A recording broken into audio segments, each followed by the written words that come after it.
everybody, welcome back to Quest Junkies. It is Friday night, and as part of Pride Week, that can only mean one thing. It is time to head into space for a bit of a Spelljammer episode, if you will. Not just that, a prequel edition of Strahdalicious. That's a name we haven't heard for some time, but oh my god, are we so fucking excited. Welcome to A Brawl in Brawl, a Strahdalicious prequel story. I don't want to beat around the bush too much. I want to get straight into this session. So we have a little thing here. If you look over here, you can see our donation incentives here. You can affect the game live by pledging your money to the wonderful Trevor Project, the charity that we are raising funds for as part of Pride Month. This amazing organization that does so much great work around the world to help our wonderful friends in the LGBTQIA+ community. Your donations can influence the game directly, anything from giving someone a +1 to their next roll, all the way to just giving them an automatic critical success at a point of their choosing, which is severely OP. But you can also give that to the DM, just saying. And we also have our milestones that we're aiming to hit throughout this week of streaming. We've hit the first two. As of yesterday, we have hit the first two. We have unlocked two very special editions of Quest Junkies. One being an Archfey one-shot featuring River returning as Artagan, the Traveller, and also Body Swap Week, where we do a full week where every active campaign switch bodies for an episode. It's going to be disastrously chaotic. I can't wait. But we also have things like a new Candela story. We have Quest Junkies does God Killer, which is one GM, one player. The objective is to kill God.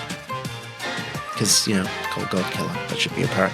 And then if we max out, if we somehow have the most incredibly generous next few days, and we max out at 2,500, every active campaign on Quest Junkies will get a free level up.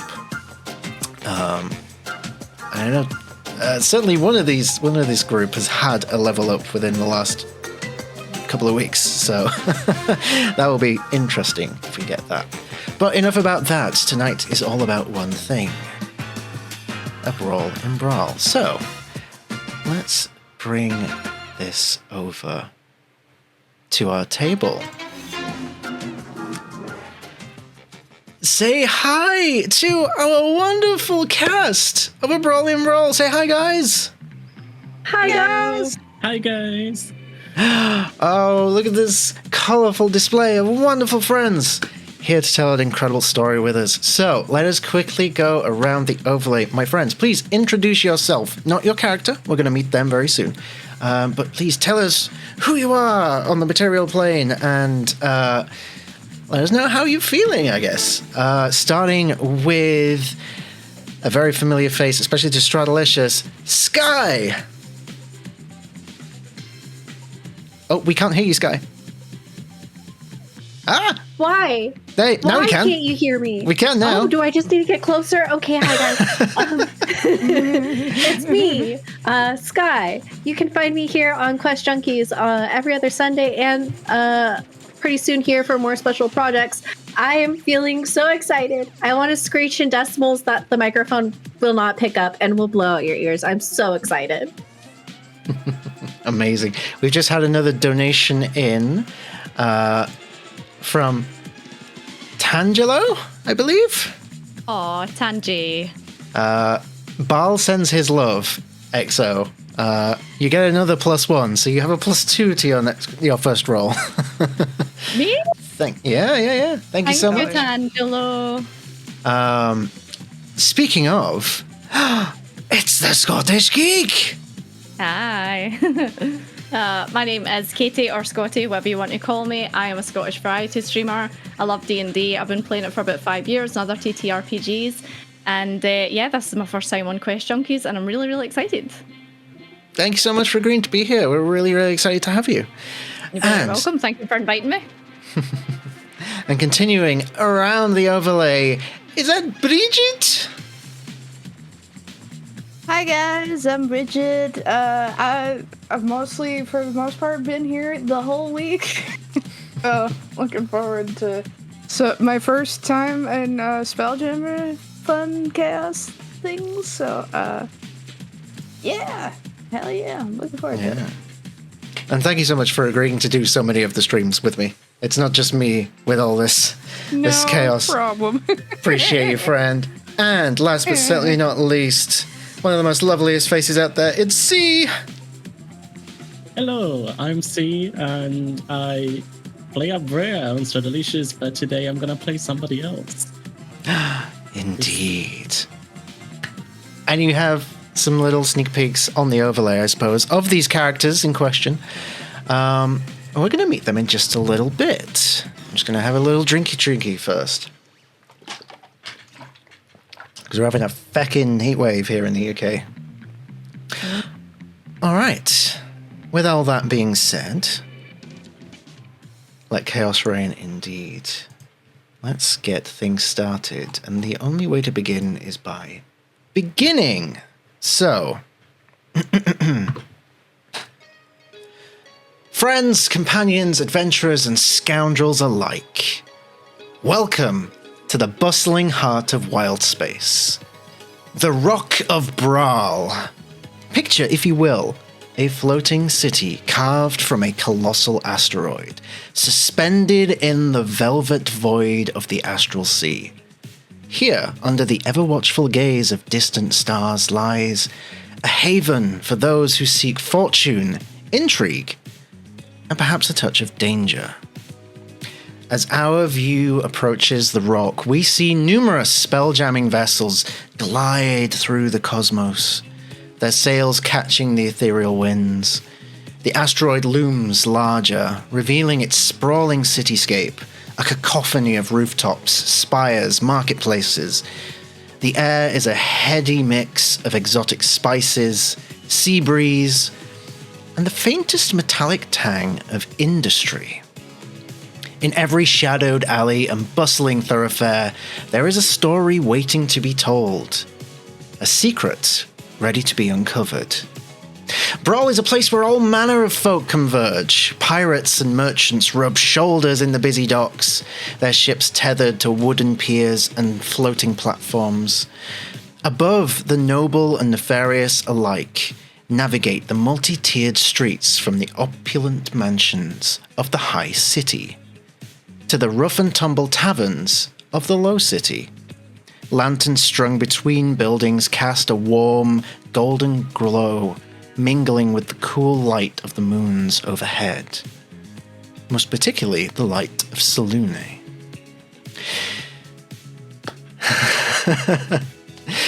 The air is alive with the hum of activity, street vendors peddling rare goods from distant spheres, performers showcasing their talents for just a few spare coins, and the occasional clamour of a barroom brawl spilling into the street. Overhead, griffins and other winged beasts soar, their riders keeping a watchful eye on the crowds below.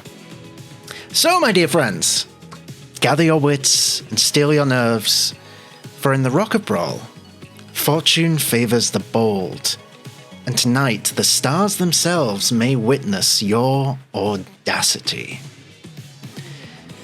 As the moons rise high and the city's revelry reaches its peak, you all find yourselves gathered in the shadowy recess of a nondescript tavern.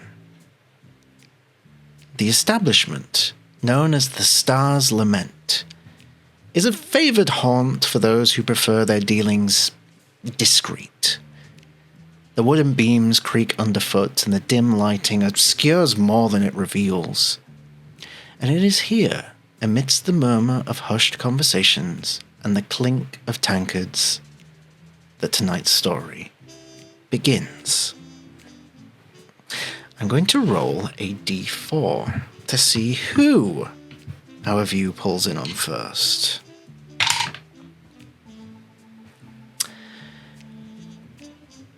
Bridget, if you be so kind, introduce us to your character, describe what we see as we look upon them, and what are they doing, what are they thinking as they sit in this tavern? Oh gosh, I'm first. Hi, this is Prism. She is a gem chromatic dragonborn, and her gem of choice is diamond, so at first glance, she's almost a little translucent because her face is so shiny and her everything is so shiny. She's got a really powerful breath weapon that's just pure diamond rainbow vaporwave, and she likes to blind her enemies with how shiny she is. And she's oscillating between just her eyes darting around the room, constantly looking for her next thing to grab because she's a magpie in dragonborn form, and ordering the most obnoxious glittery drinks you can imagine. Not even drinking them, just swirling them in the glass. I feel like you were born to play this character. Okay. Amazing. Thank you so much. And across from you at this table, with not many people in this tavern, just a handful of you, we see Katie. If you'd be so kind.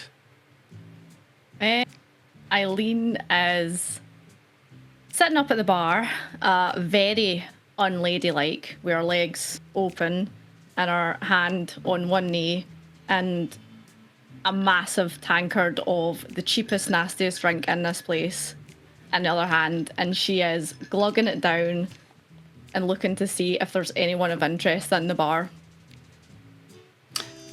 There's definitely some colourful characters, that's for sure. Including C. So you see a purple tiefling of features that are reminiscent of another character you already seen on this channel. He is reading intently on a book, maybe using the shine coming off of Prism as a light. Is there intently reading and kind of bopping his head to the music. Amazing. And then last, but certainly not least by any measure, I think entering the tavern at this point, I'll say, Sky. Yeah.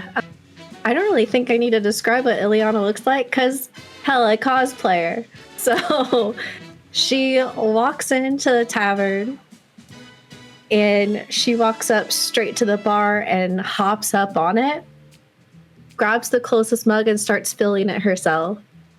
And as she does, she starts singing really loudly. She's letting off steam. I heard that there's a special place where boys and girls can all be queens every single day. I'm having wicked dreams of leaving Tennessee. And then she jumps down and she sees Eileen and she just grabs her hand and starts walking towards the table. Eileen's like, hello, can I help you? Oh yeah, I'm actually looking to make a hire, so follow me. Right, sounds all right. Coin, yeah, take it. Uh-huh. Oh, brilliant, yeah, come on in. All right. And you prance over to this table where you see these other two individuals sat, one reading by prism light, I guess. The other one swirling a sparkly drink. You again. Hi. Hi. Hi. Well, welcome everybody. It's good to see you. And I'd like to introduce a new friend. What's your name? Oh, I'm Eileen. Hello. Oh, hello. Eileen. She's amazing. She's great. Love her.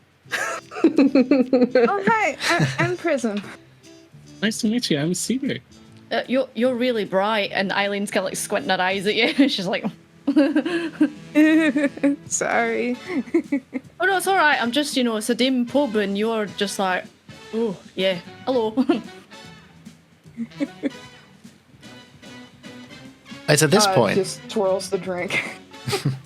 It's at this point that the back door of the tavern flies open and a figure gets thrown through, and you hear him go, ah!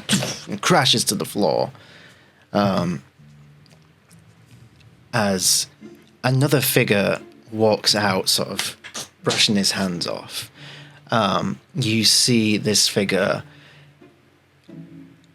piercing green eyes, a very well-groomed, neatly trimmed beard, wearing dark clothing with a cloak that looks enchanted in some way, shape, or form. It looks like a constellation is shimmering in a reflection on it. This is an individual that is known to all of you, actually. Kind of like a fixer, if you will, here in Brawl. This is Captain Valthorn Silvershade, who prefers to be called the Whisper. He might not be your favorite client, Ilyana, but he does pay well every time, so... And the money makes up for the audacity. Mm-hmm. And he's brushing his gloves off. Well, speaking of audacity, the lion, the witch, and the audacity of this bitch to come up here and try and tell me that I gotta go help him with the Xerixian problem. As the other figure starts getting up to his feet, and this is as bright as Prism may be. This individual may be somewhat brighter, as he wears blinding light clothing with pink trim, lavender skin, and much like the captain's cloak, hair that looks like it's made of star constellations. Another figure that would probably be known to you amongst the denizens of the Rock of Bral, slightly less successful captain. This is Captain Dante Elvati. He commands a ship called the Fortune's Folly. I think with an emphasis on folly, usually. As he gets up to his feet, it's like, look, I'm sorry, all right? I just wanted to earn a few coins, and now my ex-fiance's back from the dead as a ghost, and now I've got to go off and fight the Xerixian Empire. Like, I just wanted some fucking help, dude. But fine. You know what? You've got better things to do, that's fine. And then, like, a quick glance to the table, and like, sorry I had to see that. It's fine. Shit, I don't have Gift of Gab prepared today. Fuck, okay. He just walks out in a huff, leaving you all with the captain. Right. Now that that's done, welcome. And you see his voice has changed. It's good that you all finally made it. Just ignore the voice. I put on different voices for different people. It's you've got to keep up appearances. I'm glad you all came because I have a bit of a quandary. One that I think that you are all particularly well versed in dealing with such matters. And plus I know you like a bit of chaos. So, if you'll indulge me, have any of you ever heard of the Starbinder's Amulet? No. Yeah. You have indeed. Then you'll know it is of the highest importance that it be returned to me at all costs. It's been in my family for generations, and with it we don't have claim to our fleet, our wealth, or anything really. It has been taken by Probably the biggest bitch in all of Brawl, if I'm honest. Lady Alara Blackthorn, which is a name all of you will know. And she is the biggest bitch. She lives in a mansion within the high city, which is surrounded by a sort of labyrinth. She holds much of the power here in Brawl, but everyone knows she's crooked. It's just no one is able to take her down, seemingly. I know it seems like a bit of a suicide mission. A lot of people have tried to take her down, and she is always wiser and quicker, but if you can somehow procure this item and make it back, whatever wealth you seek, I will personally gift you. Whatever it takes. This could be the biggest payout of your lives. Will. You know what's really fun? This amulet that you seek, it's got a rich history. And it's been in your family for a while, which is why you've been holding power. But do you remember who your ancestors stole it from? By chance? He immediately starts getting nervous. I like to think that the mistakes of past generations stay in the past, and we adapt and we move on, and we live, laugh, love. Oh yeah, relics sure are a curious thing, aren't they? Okay. All right, so you just want it back. That's it? I just like it back. You can see that, like, he looks particularly embarrassed. That he's perhaps hiding more than he's letting on.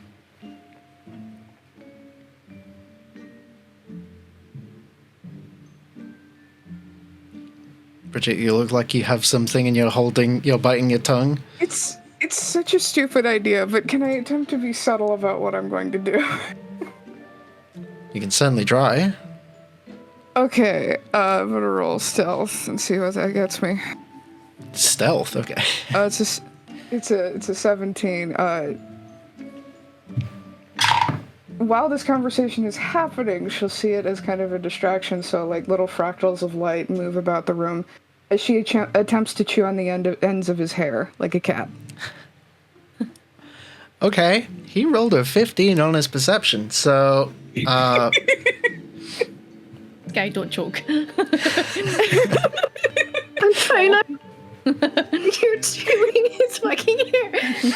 I'm not allowed to drink while you guys are talking, I swear to God. Yeah, why does this only happen when you play this character? Because last time it was when you were Illy. Yeah. I feel like everybody just lets out the most outlandish shit when we get into the vibes. Welcome It's to a lot Quest of, Junkies. like, okay. So the way I saw her kind of shifted, and like she's like clicking. She makes those like little clicks and chirps like a cat would, and so there's just that little like gentle like chewing sound of like when a cat like is trying to get your attention. So I it's don't like want to know what a dragonborn chittering sounds like. Oh. I do. For the hell of it, I'm going to say roll me an intimidation check because this is intimidating him. Oh my god. Let's see. That's a 7. A 7, okay. It's more like playful than anything else. It's like when a cat is pestering you, so you have to just gently shoo it away. So, whilst being quite nervous at Ilyana's probing further with this history of this amulet, he stops mid-sentence and just looks to the side and sees the munching, I don't know what phrase to use, and kind of just like, thank you, that's enough, thank you, yes. Oh, sorry, it's just really shiny. Why does that make you want to, I'm not going to ask. Okay. Amulet, return, reward. That seems simple, right? Sure. Yes, Eileen. how much you giving us? Because this Blackthorn lady, she's a real bitch, you know. So you better make it worthwhile. Well,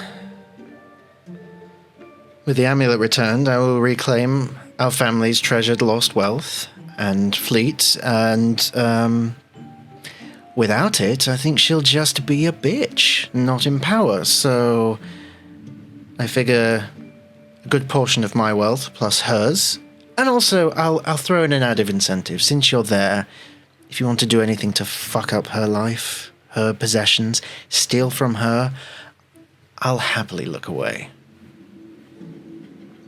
I mean, sounds good to me. Don't Marvelous. worry, we'll make this bench regret the day that she was ever born. I want a new upgraded jump ring because I want to do the castle run in under 12 parsecs. And I need upgrades. Well, I Make a deal. appreciate your ambitions. That seems like a very lofty goal. No one can do the castle run in under 12 parsecs. That's ludicrous. I mean, that's sure. Cool. So cool. what you're saying is you can't give me what I'm asking for. Got it. Noted. I'll remember that. Why do I feel like I've just signed my death warrant? Alright, we have an accord? We agree? You betcha. I love the enthusiasm. Yes, thank you, Eileen. Yes, I have faith in all of you. May your adventure be grand and bold and full of chaos, aimed at the lady bitch, not me. You can find me here when you return. Do you have anything useful for us? Go! Like, Sparkles explode around her. There, he jumps back. do you have any grenades on hand or potions to give us to help us? Because we're going against Big Bitch. Make me a persuasion check.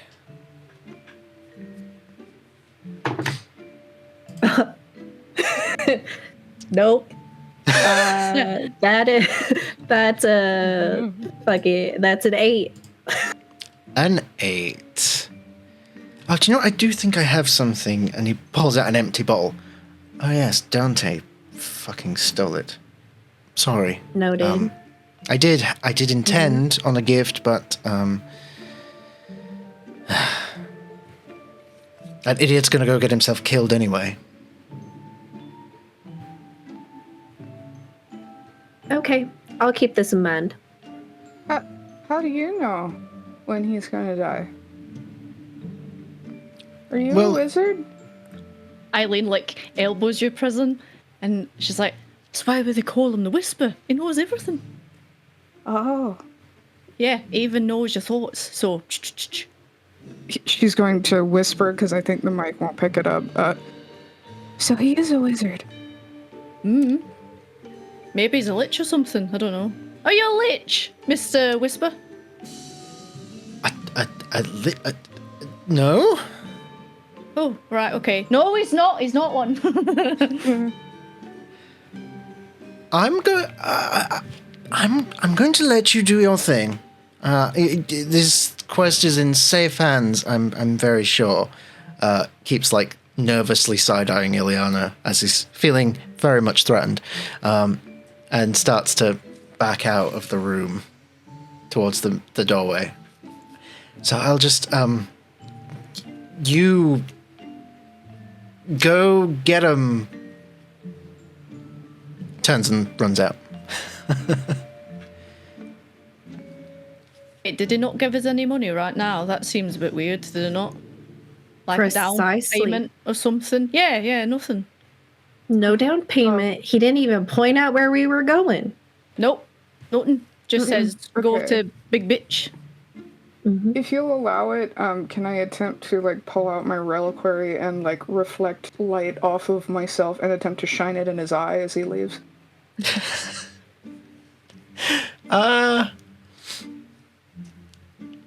Roll me Just roll me a d20. Okay. Guidance. There you go, guidance. Yes. All right. Oh, it's a okay. That's a 10, and then with a D4, it's a 2, so it's a 12. A 12? Okay, you not only successfully shine light in his eyes, but it blinds him for just enough of a split second where he covers his eyes and then runs directly into the door frame. Fuck! Sorry. Was there more? Did you have more questions? Down payment. Oh. You know, saying sorry like it's an accident when it's not. I mean, I'm good with just a point, but I don't know about these lot. Well, I don't have any coin on me, but there is. I believe there's that fool Dante. His companion left a barrel of something they called something serious. Apparently, it's a really good ale. I don't drink ale, so it's of no use to me. So you're welcome to take that as well. Absolutely. Hand it over. He sort of runs over to behind the bar and just looks at the bartender who's been there this whole time just cleaning glasses and is like, you know, Diego, you could really help me out sometime. It just in standing there in the corner. And the bartender's like, oh, sorry, bro. I was just daydreaming, you know, kind of like in my own world. Just enjoying the light of life and love, you know? Just like totally, it's just like, you know, there's nothing wrong. Like, is there a problem here? Like, what up, dude? What up? And he's just like, I regret asking. They down payment. There you are. Yes. Brilliant. Thanks. It's this really like vintage dark oak barrel, and in like very crude, almost spray painted style writing on the side, it says something serious, and it's spelt as if someone from, ironically, someone from Scotland is saying it. In particular, it's got an F in the middle. Something. In particular, the character Adara, portrayed by the wonderful Myra the Parrot, who's just landed in chat as well. Perfect timing. So, yes. And now he makes a second attempt to leave the room. All right, I guess we will just make up our own directions to the place we're going to. Stops at the door frame again. Yeah, a little thorough.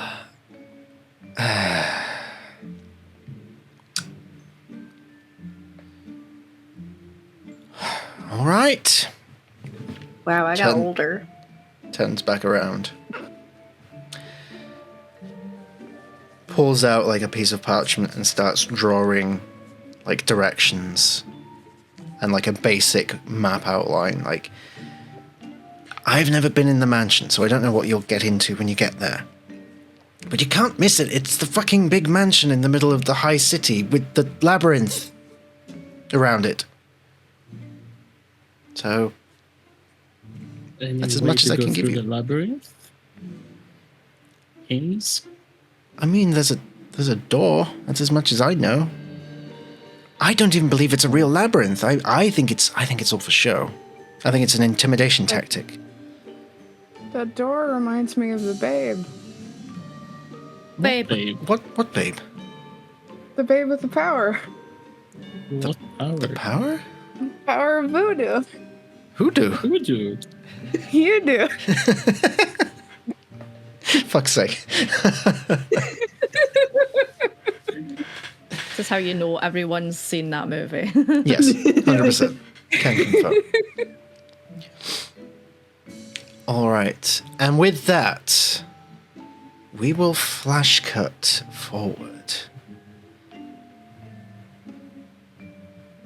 a little bit of time later as you find yourselves in the High City at the entrance of the Blackthorn Labyrinth. You see these tall, imposing walls that has at the center of it a massive iron door that's probably big enough for an ogre-sized creature to open and walk through with little difficulty. No guards or anything. It's just here. The doorway lies ahead. What would you like to do?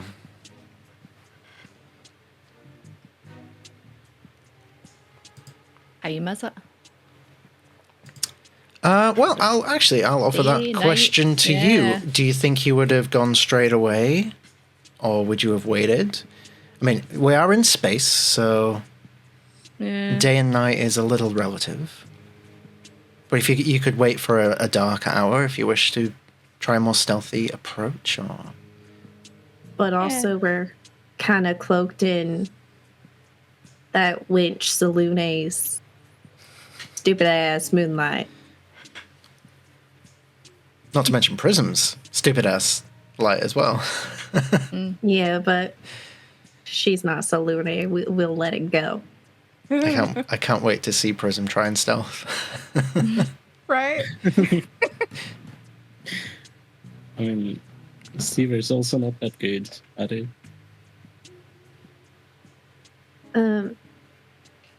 So it's a door to the labyrinth, Mm-hmm. and he said he wasn't even sure if the labyrinth was real. Mhm. I'd like to walk up to the labyrinth, kind of like when you test a cat on the wall to see how smart it is. I want to walk into it, paws out first, well, hands out first. I want to see if my hands go through the wall or if I run into wall. Okay. Roll me a d20. Guidance. Thank you. I needed that. For a grand total of 6. Okay. I am loving the rolls tonight, you guys. We used all of our 20s on Avernus. This is the Yeah. you tried star that explodes off of her. Yep. You walk over and you reach out, and as soon as your fingertips make contact with the stone wall of this labyrinth, you are immediately shocked. All right, fuck you too.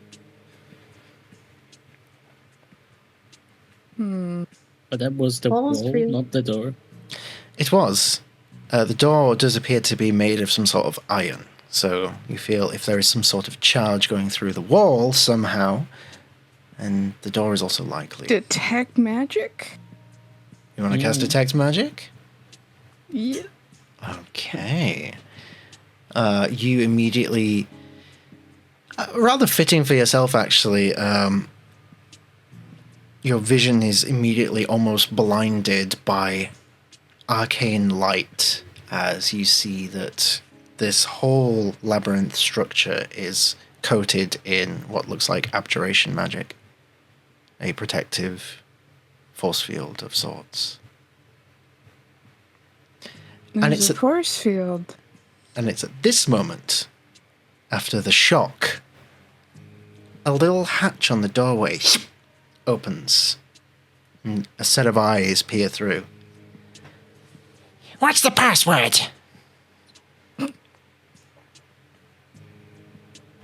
Milk.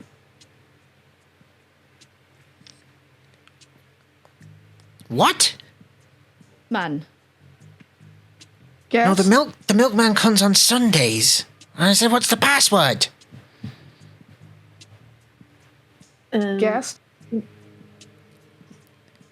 Oh. Actually, we're here with the tax board. We're here to do all your back taxes. As soon as you mention tax, it shuts. Oh no. She's a rich person. Of course you don't like the taxman. That was...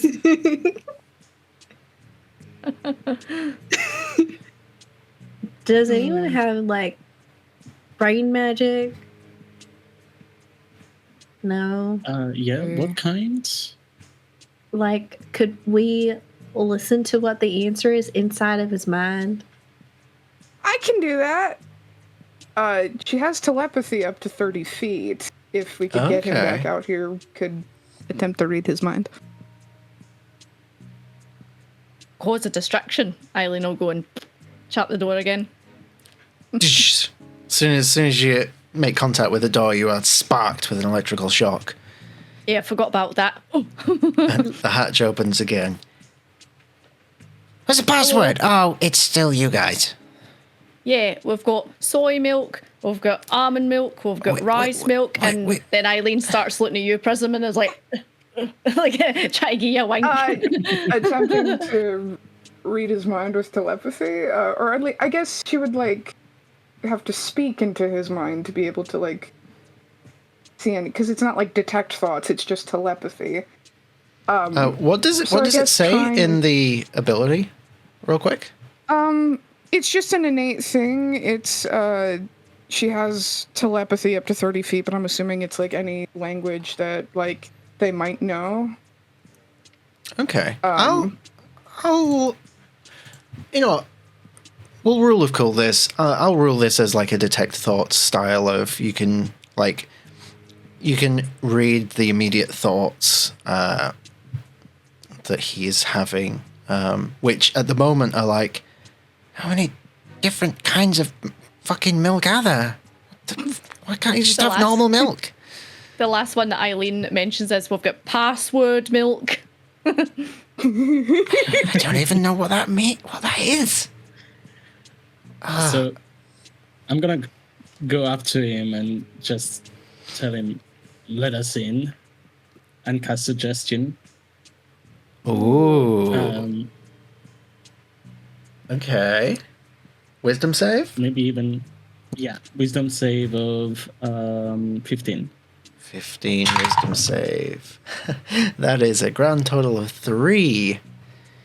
The eyes through the little hatch sort of dart to the side, looking over to you like, oh, you could have just asked. And then you hear several locks, and then you hear as the force field is brought down, and then the door swings open, and you see a ancient-looking gnome wearing dungarees, a flat cap, look to be covered in like soot and dirt, hair poking out of his ears, a big long nose, and a protruding jawline. There we go. Wait. Thank you. Why did I do that? Because you're nice. And he looks like he's about to either run or try and raise an alarm.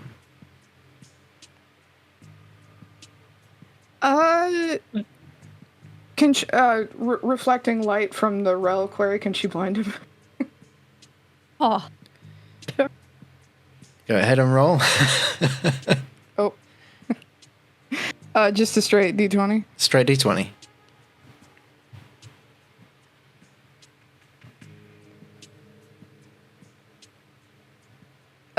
It's a 5. Fucking hell, dudes. And sleep? Can I put him to sleep? He rolled a 4. Oh, okay, I don't need. Okay. So somehow this works. He is momentarily distracted. Do the rest of you attempt to do anything? Try and grapple him. Okay. Go ahead and roll a strength check. Add my 2 onto it. Absolutely, yes. Yeah. I'm going to use the big chonky dice. First one of the night. What is my strength? It is a +2. So that is 7, 8, 9, 10, 11. 11 total. He rolled another 5, so you are easily able to grab this little gnome and wrap him up as he's kicking and screaming like a toddler that's been put in air jail. Like, get off! Yeah. I'm gonna sleep. Shush. You go to sleep now. Okay. And go ahead and roll that's those gonna be dice. 18 sleepy damage. 18. Okay.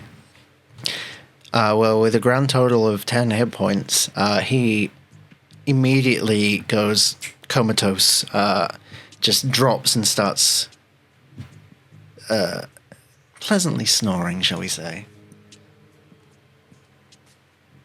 Is there like a bush or something nearby? Yeah, as you now are able to take a look at your surroundings, you see that inside this labyrinth, there is no labyrinth. There is a lush garden with, and you look up, you see like an artificial skyline that's like a holographic projection of like a beautiful blue sunny sky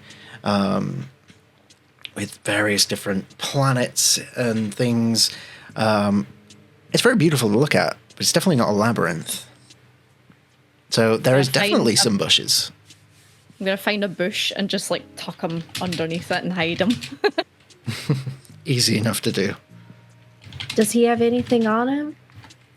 Go ahead and roll an investigation check. Pull him back out. Oh, sorry. Investigation, what is that? Okay, 15. A 15. He doesn't have much at all, actually. In fact, the only thing is a little scrap of paper, and as you unroll it, it says, "Dear Bernice, I'm sorry I haven't kept up with the settlement payment yet, but I feel that we can just give it another chance if you'll have me back. If not, totally cool, totally fine. But I'm only going to be working for this bitch for another couple of days. I'm just 2 days away from retirement. So after that, we can run away together. I hear Torral's nice this time of year. Perhaps we can go to the Sword Coast and settle down. And then the rest is like incomplete." Oh, I'm really glad we didn't kill him, y'all. Yep. I'll put a couple of coin in his pocket and then just like roll him back under the bush again. Just roll into the bush. Amazing. All right. So you see, forward. Yeah. as you look, you see like there's this beautiful garden surrounding the whole area, and just a single line, straight line path towards, which, what externally outside the labyrinth looked like this massive mansion filled with like things like turrets and guards and things. Inside this place, it looks totally different. It looks like a manor straight out of Bridgerton or Downton Abbey. It's a totally different vibe. Oh.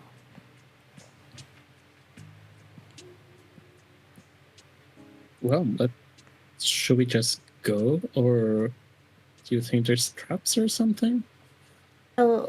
Also, if we destroy the inhabitor of this home, who wants to live here? Who wants a new upgrade? Like, for real. I do. That sounds nice.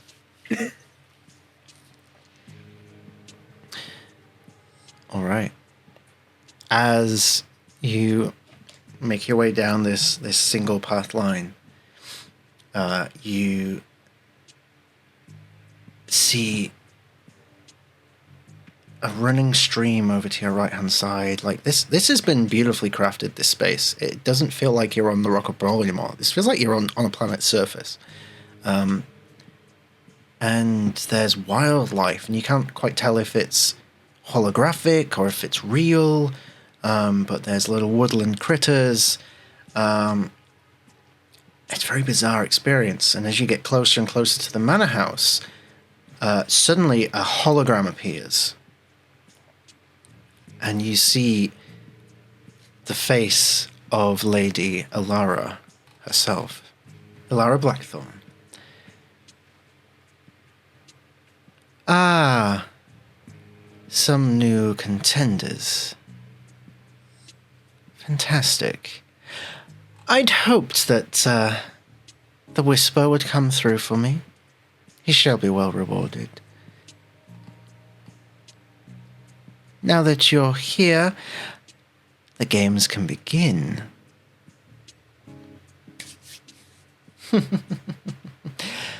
Enter the mansion, and we can get started.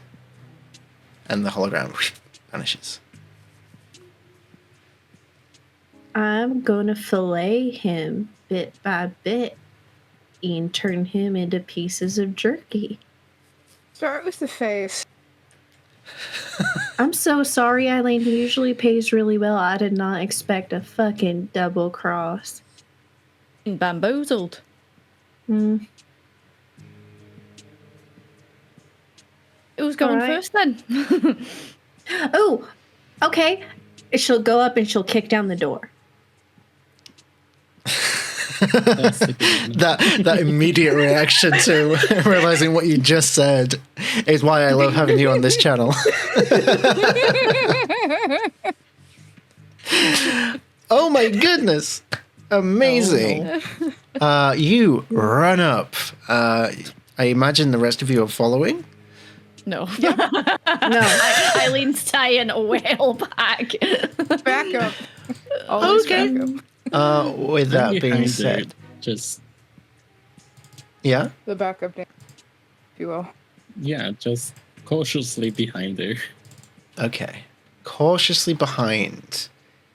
Let's have a look here. Ilyana, as you boot the door down, it comes straight off the hinges immediately. There is a flare of the arcane in the air, and I would like you to roll me a D100 for a wild magic search. All right. Let's see what this cleric table has in store for us. All right. So we've got a 14. 14. Let's have a look here. Okay.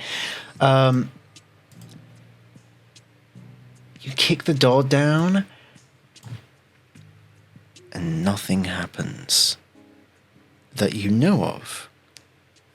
But above table, I will let you know that within the next 24 hours, the first time you come across a deceased person, you get a free question for Speak with Dead. Nice. Okay. So do with that Just what kill you will. somebody so they think- Nice. As you look into this mansion, you just see a dark room. You can't even tell how large it is because of the darkness. There is no furniture. There is no point of reference. It's just a dark space ahead of you. If she steps like a couple feet forward, does that help? Like reflecting light into the room? You begin to see shapes of something in the room, yes. I cast light on you. Disco ball. On Yeah. Prism? Oh, shit. Yeah. She's a disco ball. Yes. So you see Eileen's just like hands start to glow, and then she just like rubs it down your face and goes, light. Light. Amazing. Okay. Oh my God, Prism's just an Alexa. Like light. Last You an really hour. need more of that? Yeah, it's dark in here. I can't see a thing. Actually, that's a lie. I can, but Oh, Well, Disco light. ball of Yeah. death. I can help with that. And she looks at y'all, and her eyes flare, and all of your eyes take on the visage of Snake Eyes. as I cast Eyes of Night. And so you'll be able to see in the dark for 200 feet, I think it is. And it'll be in hues of temperature shifts, like a snake's would be. It's pretty cool. Amazing. Nice. Eileen Also, reaches over to your face and goes, lights off. wax on, wax off. A big thank you to our ever wonderful Clips champion Pixie for the $10 donation and the +1 to Eileen. Another one. Oh my god. Ooh. Thank you, guys. What Special guest. a welcome to Quest Junkies indeed. Thank you.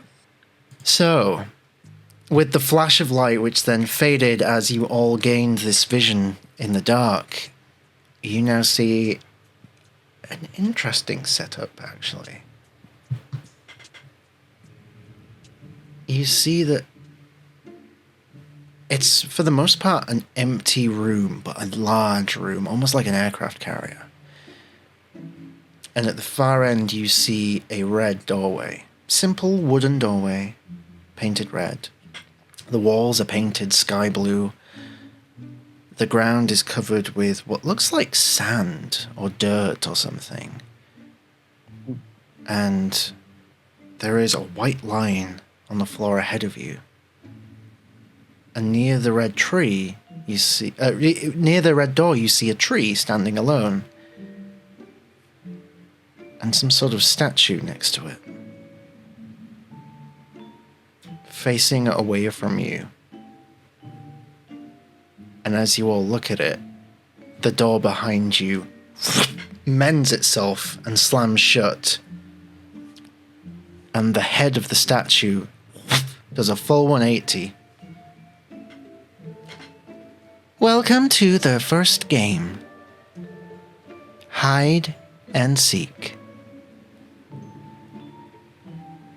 You have to get over here without me seeing you. If I see you... Oh boy, we'll have fun. The head slowly turns back around. That game I used to play when I was young.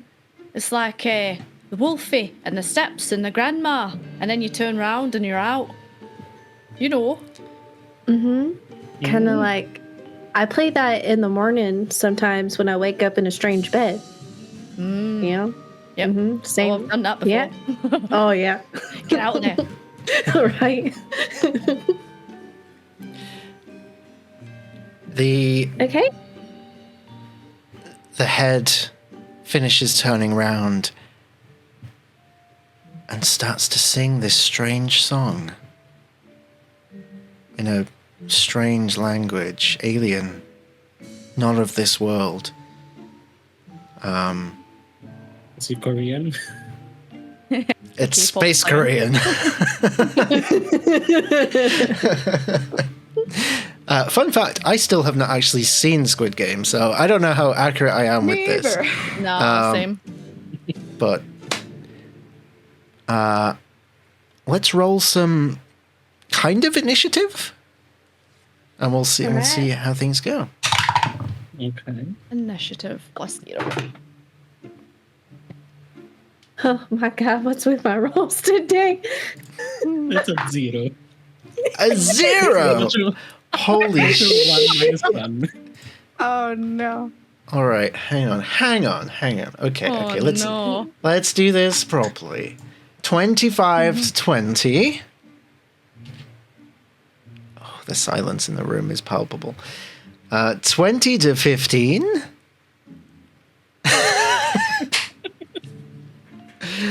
Oh, it really is Friday night on Quest Junkies. 15 to 10. 14. 13. Okay. Amazing. 10 to 5. And a 0. Okay. I am so happy with this. Amazing. Absolutely amazing. No, So, my Sarah dice, that rolls well for me. As the singing begins, you are filled with this strange draw, as if you are meant to, that you need to get to the other side of the room. It's intoxicating. First in the initiative order, Eileen, you have a distance of about 150 feet to cover. Mm-hmm. What would you like to do on this first round? Okay, so I have a speed of 35, so it's not like massive. So you said there was sand, yeah? Mm-hmm. Could I get to the sand within 35 feet? Absolutely. Okay. Eileen's gonna take a hanky out of her pocket and kind of like wrap it round her face, kind of like what do you call it? Like dune style, and then dive into the sand and bury herself in the sand, and then like crawl through the sand, so she's under the sand. Okay. Interesting. Creative. She's just gonna scream at Lisa Al Gaib as she dives in, except, you know, it'll be in her northern accent, so it'll be like, Lisa Al Gaib! In the words of the movie Dodgeball, bold move, let's see how it pays out. Amazing. Can you roll me a... No, in fact, no. Hold on to that thought. Okay. Prism, Holding. over to you. Yeah. Okay, let's see what the disco ball can do to avoid detection. Probably not. God, You never know. Thank you. Okay. All right, so by the tree, the tree and the red door, it's about how far away? So the end of the room is about 150 feet away. You have a distance of 150 feet to cover. Okay. I think just going. Actually, no. You know what? I'm gonna read the terms of this spell. Okay. Okay. I think this would work. Going to cast Sanctuary on herself. Mm-hmm. And then manifest some... It's a feature she can only use once per long rest, but basically everyone else would see...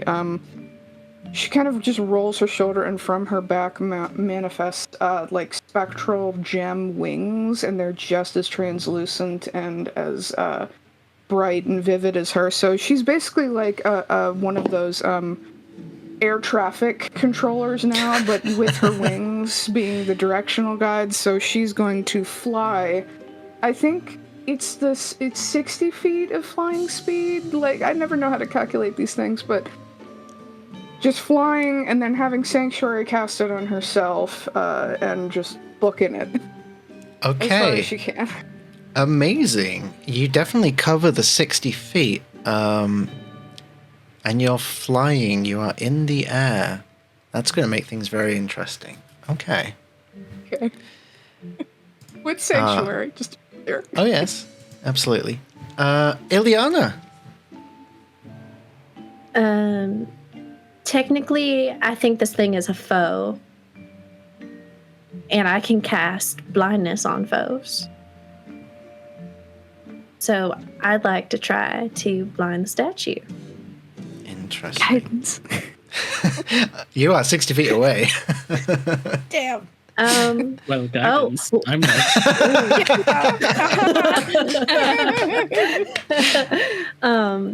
And because the range area for blindness is 30 feet, right?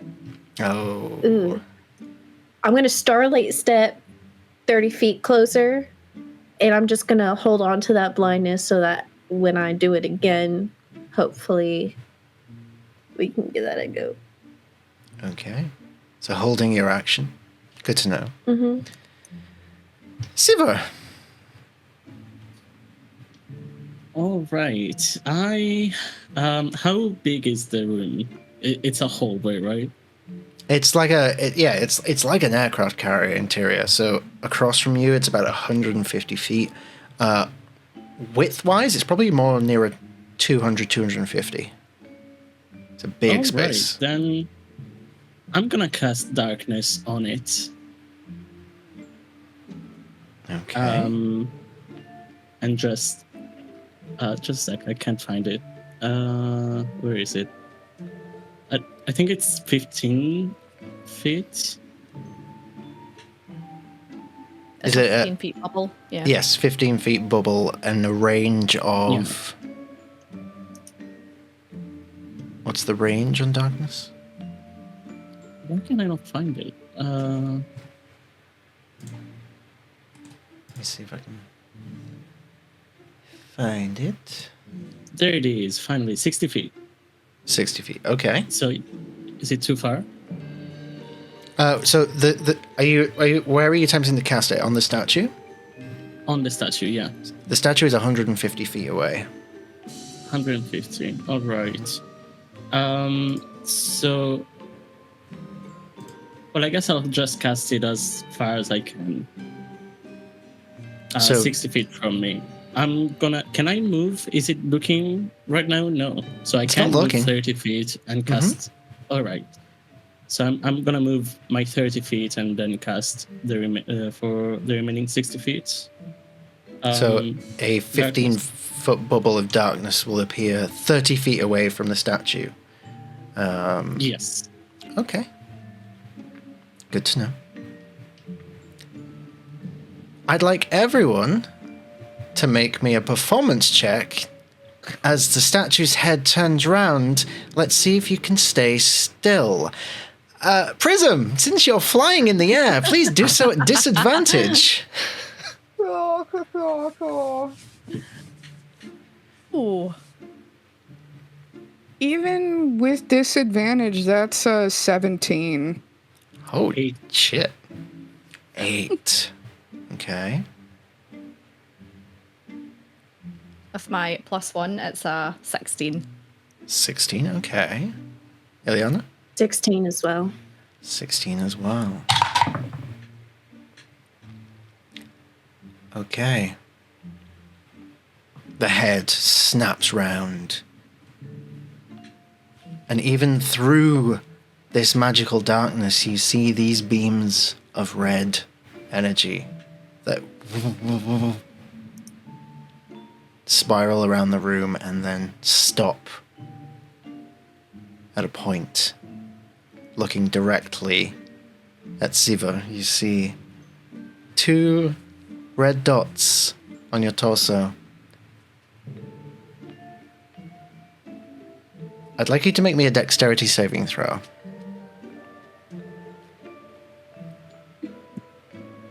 Oh, natural 20 for 19. Ooh, nice. Okay. Interesting.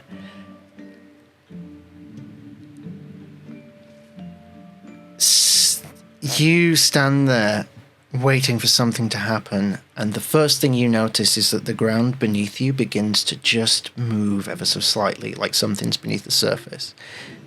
Now you know that Eileen is beneath the sand, but surely they're not, like, they haven't gone over there and then to you so quickly. It's probably not them, right? As about 4 sets of hands burrow out of the sand and try to grab you. How do you avoid it with a natural 20? I think I'm just gonna yeet myself, kind of fall over, because my dexterity is not that good. So yeah, I'm just gonna launch myself in another direction. Okay. For flavor, roll me a d6. Okay. 2. 2. Okay. You fling yourself over into the sand as Eileen, you suddenly feel this immense weight hit you from above, as it seems Siva has just jumped directly onto you. was that? Hello? Sorry. Oh, got off me. The room lights up as a voice plays out over unseen speakers in this room. Well, I thought you would succeed further than this. Never mind. We can accelerate things from here. As you start to feel the floor move, it seems to be descending. As from a further point of view, the floor is doing this. It is coming to a point and opening up. Oh no. I need everybody, I guess, apart from Prism, to make me a dex save, as you are flying currently. Go ahead and give me a dex save. Nat faking 20. Let's go. Ooh, yes. Ooh. That's an 11. An 11, okay. 21. 21, very nice. All right. I'll say, Ilyana, you are able to... I imagine you've got, like, maybe your sickle at hand or some other sharp implement that you're able to, like, as you begin to slide, you're able to just jam it into the floor. Eileen, with the natural 20, I'm going to say, tell us not only how you save yourself from falling, but also how you catch Seaver as they fall off you and begin to plummet down with an 11. Lean just goes full sand dolphin and kick, and jumps out. Like, bounces her feet off the bottom and then jumps up and grabs Silver on the way out.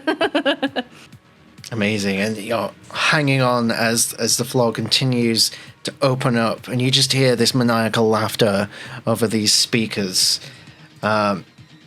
What's Prism doing as this happens? A little bit seeing the floor open, but just trying to stay very still and just like seeing that they're like Seaver is being saved. I think kind of staying until like the I'm assuming it's on like some kind of timer, so it's like until it's safe to move again. She's just trying to stay as still as possible in the air. I would say actually, as you looked over to where the statue is also sliding down towards this opening in the floor. Oh, okay. Could she potentially like fly over and like shove it in? Sure, you can definitely do that. Go ahead and give me let's call this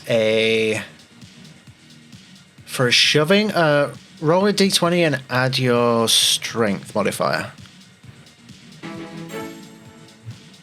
Oh my goodness, that is a 17 plus 1 for an 18. Very, very nice. Describe how you majestically push this statue into the hole. As we have another $10 donation from Pixie, giving a +1 to Seaver. Thank you. Apparently I need it.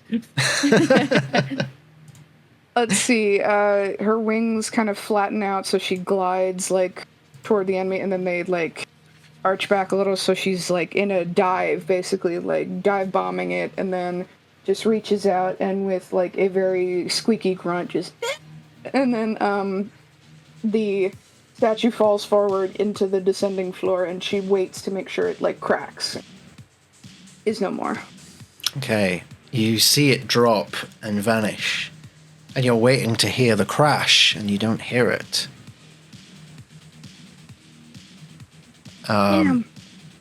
As we move on another 6 seconds or so, everyone give me let's call this, I'm going to say athletics, to see how long you can all maintain your holds as the room continues to become a giant hole.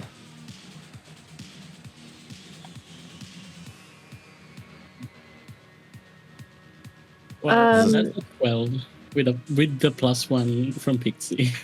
Okay. Okay, I wanna bargain here. Okay. So I rolled a 16. I have a +5, so we're sitting at 21. Mm-hmm. If I am using my sickle, can I use a rope to like toss it down and try to just fling it towards someone who might need it? With a 21, absolutely. Okay. So I'm going to fling my rope out since since Eileen and Sivir are together, like whoever needs the assist, use it. Okay. 14. 14. I'll say 14 is just enough. But Siva, with that roll, I would take the help that is being offered from your companion. Roll with advantage? Yes. Okay. Moan. And no, still at 12. Oh, That was my worse. goodness. Put that dice in jail. Okay. It also had a natural 20, but... The rope comes within millimeters of your hand and you feel it glance your palm and you just close your hand too late as it slips through your fingers. And you begin to fall. What are the rest of you doing? Let's go to Prism. Still flying in the air, seeing all this happen. How far away is she from them now? So if you're... Let's see. Because you flew 60 feet, and I imagine, like, how much of that was up, do you think? Were you flying high? Were you flying low? Were you... Like, above the floor, so maybe, like, a medium height, and then but she also moved over to push the statue, so was that, like, more feet, do you think?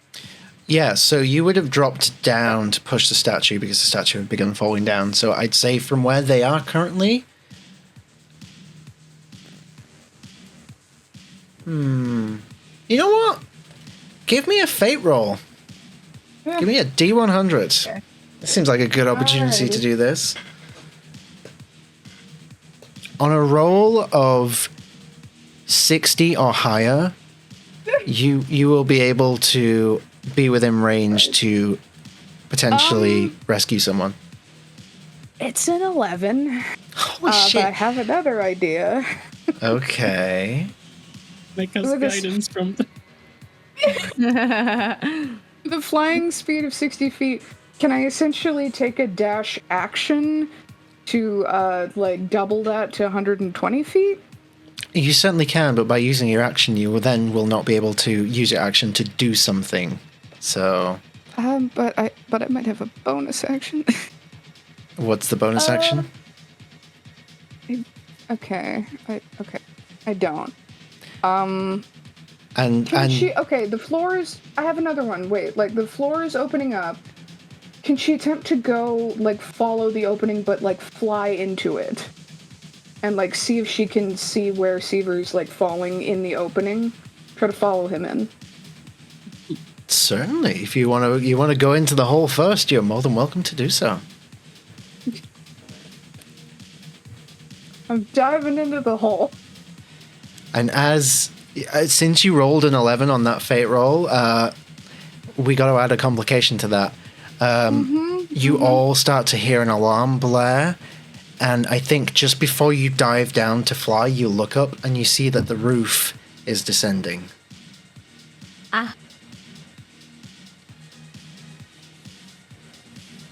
Dive bombing in, and she just screes from the other side of the room. Oh, your microphone cut out. Yeah. Dive, in a scree. Okay. Are we in initiative order? At this moment, it's kind of freeform.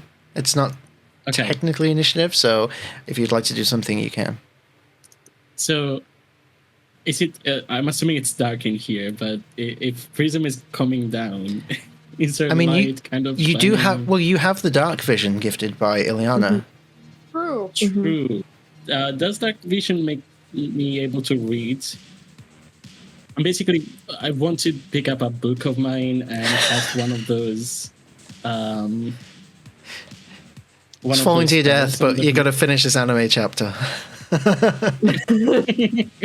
Yeah. No, I'm gonna cast Ice Storm down under me, but it is from the Book of Misspells, so it is Ick Storm. Ick Storm. So gross sludge rains down for 1 minute, creating difficult terrain in a 20-foot radius. But since it's sludge, I'm hoping that it's a soft landing. Landing on Jello. Yes. Interesting. Yes. Okay. You cast that on the space below you as you fall.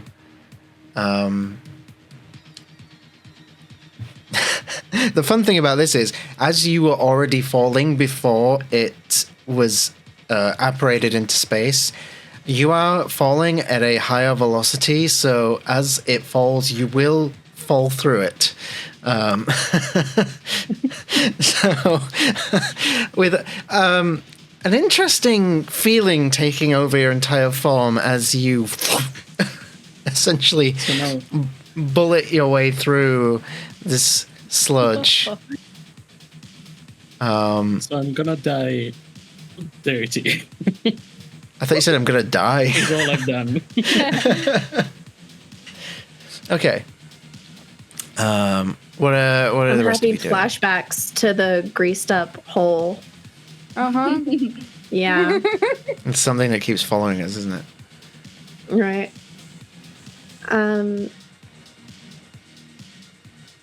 I think gonna keep scrambling up, and since Eileen's the only one still up here helping, if I make it off, just continue using the rope, have it there in case she needs to grab onto it.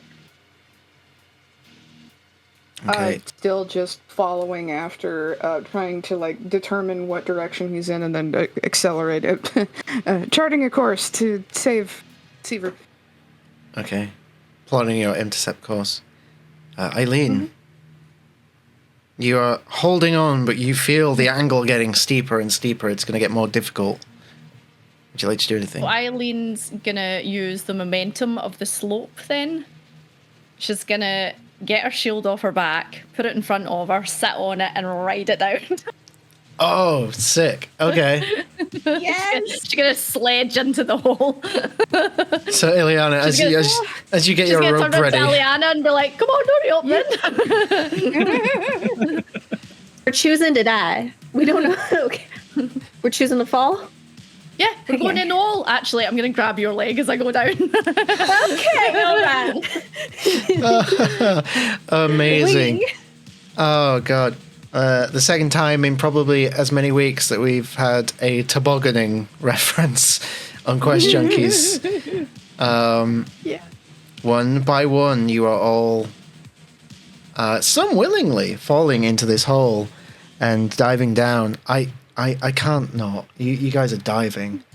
So I know what's going on. as some of you sliding down, some of you tobogganing down on a shield, you begin your dive into this dark void. The rest of you, there's this like strange cloud almost of sludge in the air that you just managed to avoid, and then further down you see a sludge covered Siver falling in the space. You seem to be falling for quite some time. Ilyana. I'm going to, as we're falling, I'm trying, because I can do it up to 120 feet. I'm going to try to aim below Siver where he's falling, Bone Garden, and it's a bunch of bony skeletal hands that reach out. And I'm going to try to have them grab onto him, and some of them will just have their arms out trying to slow his descent a bit. Okay. Amazing. I'll say that is somewhat effective. Yeah, so less fall damage. And as you all look down, you start to see a light in the distance that gets bigger and bigger as it gets closer. It looks like a portal. And it is fast approaching. Oh, shit. Okay. And as you get closer and closer and closer,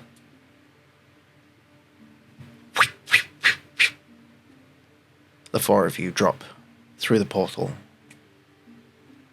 As we're going to go ahead and take our quick bio break, and afterwards we'll find out where this audacious crew have ended up. So, do stick around. Hope you're enjoying it so far. Thank you for all the donations we've had as well. We love you very much for that. And yeah, we will see you very shortly.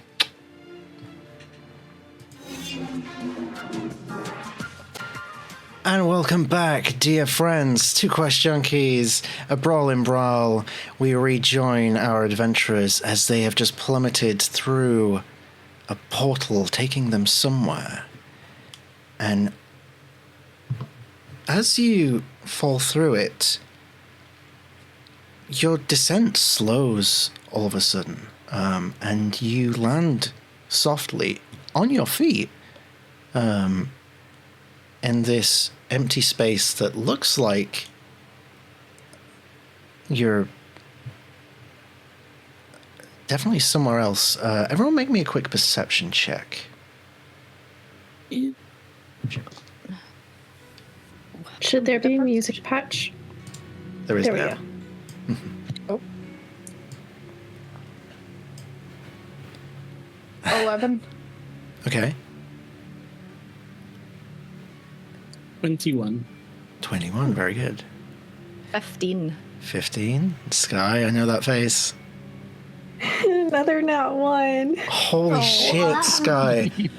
What the fuck? It's the dice you just sent me. This bitch is cursed. I'm sorry. Is it because I killed Lena? God damn it. I mean, Oh. Eye for an eye. I didn't want to say anything, but Don't worry, the dice are... This is a prequel. you know what? I'll give you a few minutes to think about how you can tell us how you are distracted in not seeing what everyone else sees as they look around you in space. For the rest of you, you look around and it's like you're in some sort of old city ruin somewhere on some sort of planet. Totally different. You see like an astral skyline, much like the Astral Sea, and you see this gigantic moon hanging still in the sky. And these ruins, it's like an ancient city of some sort. It's very like, what's the word I'm looking for? Kind of like a Victorian vibe, but a little alien at the same time. And it's like you're in like this open courtyard. And that's pretty much it at the moment. Ilyana, how are you distracted from all this with a natural one? So, y'all haven't seen this yet. It's Strahdalicious, but it'll come to play as being a thing. But I think as she's falling, her hollow disc starts activating and playing Queen's Don't Stop Me Now. And she's trying to reach in her pocket and turn off the music. And she's like, now is really not the fucking time. I feel like I've been cursed by Salune. I just... I need some divine intervention. And I think she's just too caught up in the tech to really pay attention to her surroundings. Mm-hmm. And as you all do look around, you don't see any sign of the sand that filled that room previously. No sign of any bone jello or or slime, thankfully. And you start to hear that voice again as it laughs, coming from seemingly every direction. This is truly more interesting than I had anticipated. One of you has the scent of Shar amongst you.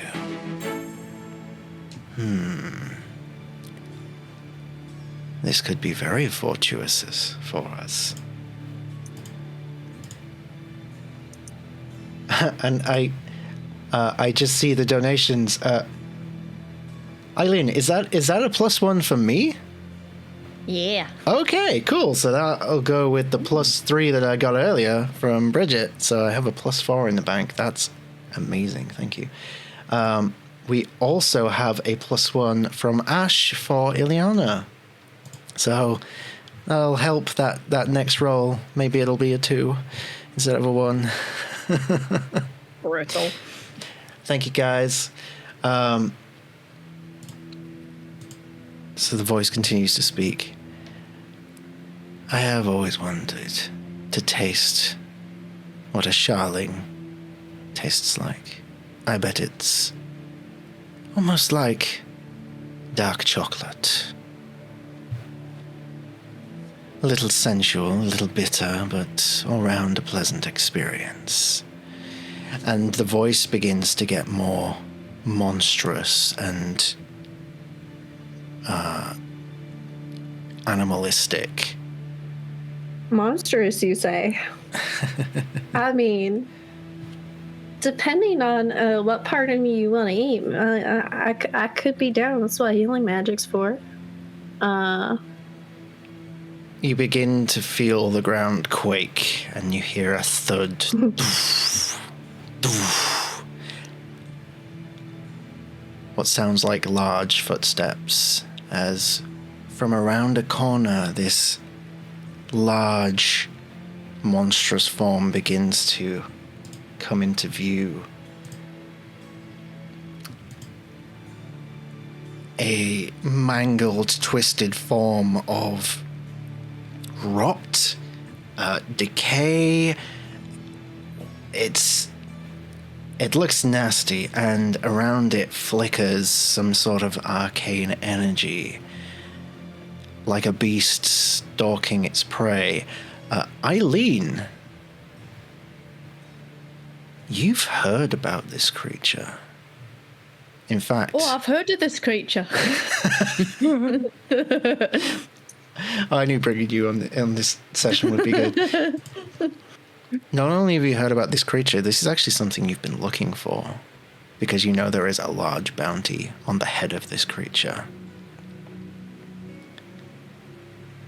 As it comes into view and the voice stops speaking and just becomes this guttural growl. For Katie's insight, you also know exactly what this is. As I'd like everybody to roll some initiative. Okay. As the moon begins to glow red. Very good. And Eileen, you come face to face with a creature that you've been hunting for some time. That your fellow mercenary companions over the last few years have been looking for. The dark beast known as Parl. That's Paul, by the way. All right, pal. And let's roll initiative. No, roll, not Paul. Alrighty. Lesson. Gonna fix that initiative. Alright. Let me get this set up here. Alright, 25 to 20. Oh. You guys. So we're doing so well. 20 to 15. 17. 17. Oh! Alright. We gotta roll these for this. Each of you roll a d20. Okay. Again?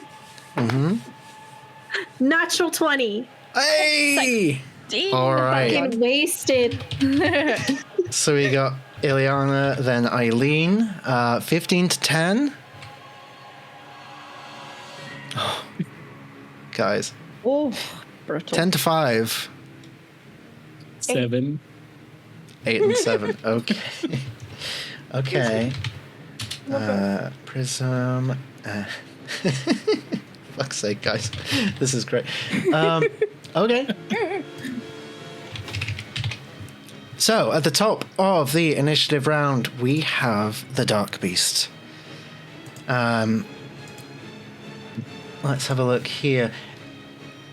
It immediately arches back on its hind legs and slams down on the floor and releases a burst of lightning energy from its body towards all of you. I need everybody to make a dexterity saving throw. The DC is 15.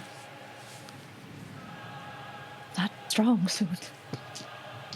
Nope. Okay. 22. 22. 10. 10. 6. 13. Okay. All right, so Ilyana, you will only take half damage from this, as you are all immediately filled with lightning energy. The same energy, actually, that formed the force field around the labyrinth at the start of this. Okay. Perhaps there is some sort of connection here, as you take... That is 21 points of lightning damage to people that failed, halved to 10 for Ilyana. 21? Yes. I rolled very high. That's, yeah. And used my pluses, so...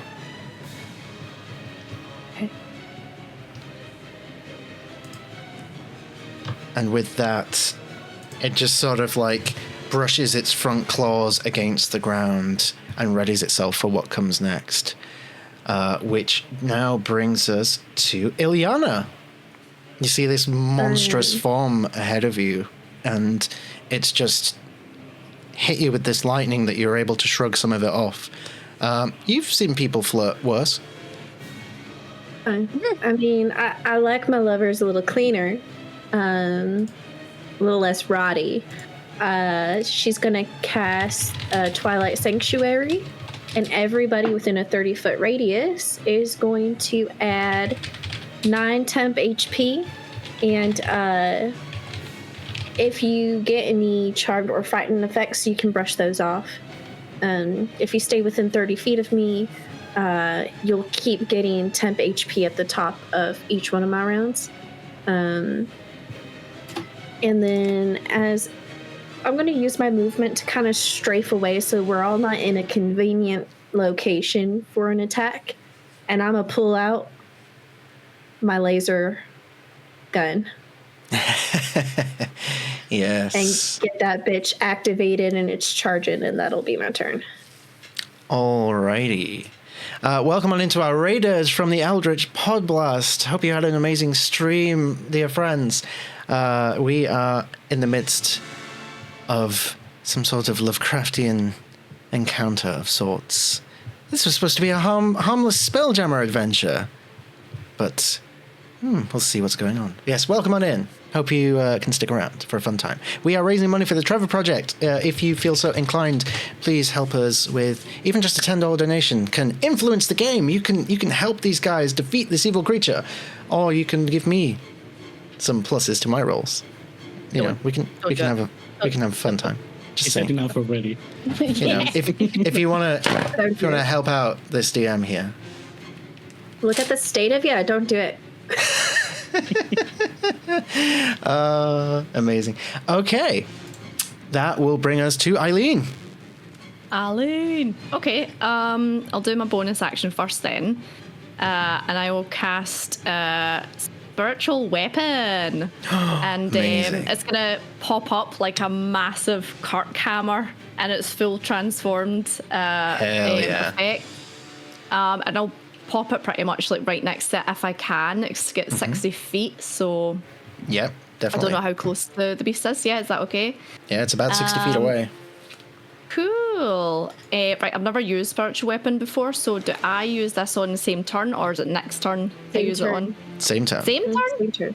Yeah. Okay, can I make a attack roll then? Go ahead. Yeah, go for it.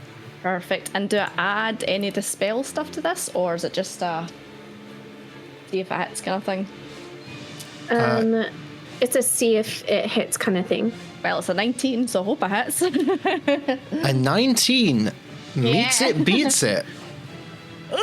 Oh, disgusting. Okay, so one. I'll give you the damage for this first, and then I'll see what else I'm gonna do. So it's 1d8 and plus my spellcasting modifier, which is I've never played a cleric before, so this is all very new to me. It's all good. So 5, 6, 7. So that's 8 points of damage as the Kirk hammer just goes bang down on top of this thing's head. Amazing. With a massive crack, the energy sparks off its head as it recoils. You've definitely got its attention. Nice. And then... right, correct me if I'm wrong. I can't cast a spell in this turn. Like, you can't cast 2 spells. No. I don't believe so. Cool. No, because spiritual weapon is already a spell. It's a spell. What You about can cast a cantrip. Cantrips are okay? Yeah, cool. Yeah, that's you can fine. use a cantrip. I will bring out my Hunter's Bell and I'll ring it and do Toll of the Dead. Hell yes. Oh, yeah. Alrighty. Is that a wisdom save, if I recall? So 60 feet, wisdom saving throw, and the DC will be 14 for it, please. 14 wisdom. Yeah.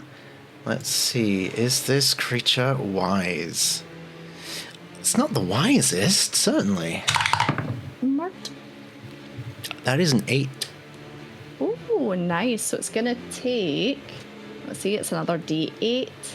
It's going to take... Oh, max 8. It's going to take 8 points more damage as the bell rings out in its head. It recoils, almost like it's a sound that it's heard before, and it seems to get angry. Seems to have some sort of history with that particular bell. I'm like, I'm here for you, beastie. I'm coming for you. And that's me. All right, amazing. That brings us to Prism. Okay, I imagine when the lightning hit her, it must have also been a little bit blinding to everyone else around her because all of the light refracting off of her and then lightning going through it. It's like a little minor electrical spark. So she's just getting back up. And how far away is this thing? 60 feet. 60 feet. Cool. Gonna go ahead and go for a guiding bolt. 3rd level.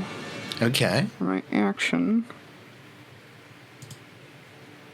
Okay, and that'll be a 21 to hit. Definitely hits. Go ahead and roll your damage. And I believe that makes the next attack on it with advantage. Yes.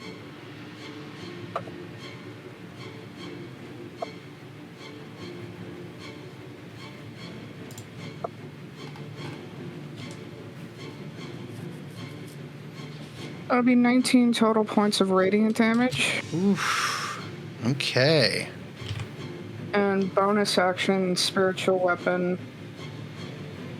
I imagine her spiritual weapon is a flail if the end of it was a disco ball.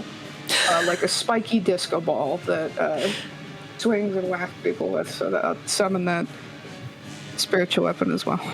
All right, I'm here for it. That's amazing. The guiding bolt collides with it, and it recoils, and you see it begins to glow in the same way that Prism glows, which makes it much easier to hit for the next attack that hits it. Siva, that is you. Yeah. How far away is it? 60 feet. Oh, that's way too far. All right, then I'm gonna move my 30 feet just to get a little bit closer, and I'm gonna do the same thing, guiding bolts, but Pew pew. with advantage. You have advantage, yeah. It's just gonna be a guiding bolt chain. Oh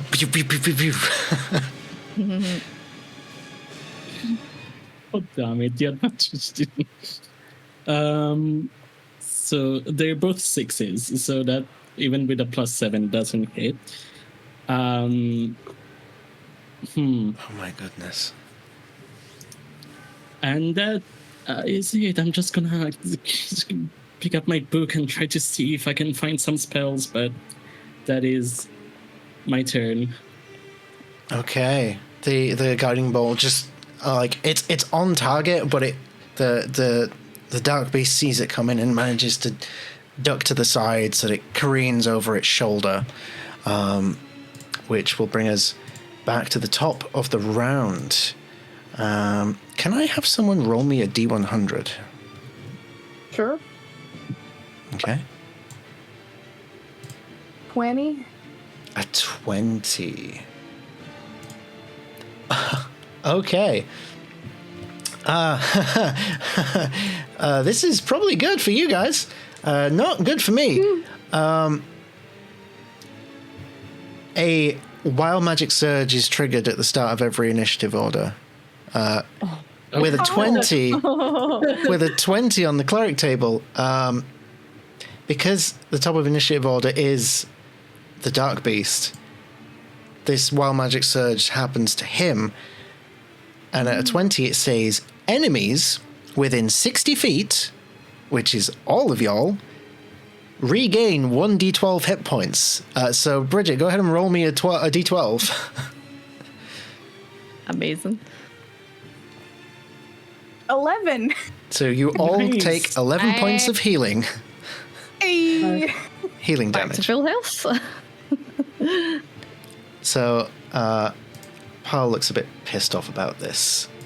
The strange magics in this place affecting its plans again. But its attention was drawn to Eileen, so it uses its 60 feet of movement to just run at full speed, like almost knocking Siva to the side as it does. You will get an attack of opportunity as it passes you, Siva. Okay. So feel free to take that. So I'm gonna take my mace out and try to hit with that. Oh, see. No. Oh, It's a no. 5. Eat your dice. Oh my good. The fucking dice tonight. Oh my god. Okay. I just hit the ground instead. Oh Ouch. my days. The opportunity attack not landing. It runs forward and brings a hand up and is attempting to slam it down to crush Eileen. Ouch. Does an 11 hit? No, thankfully not.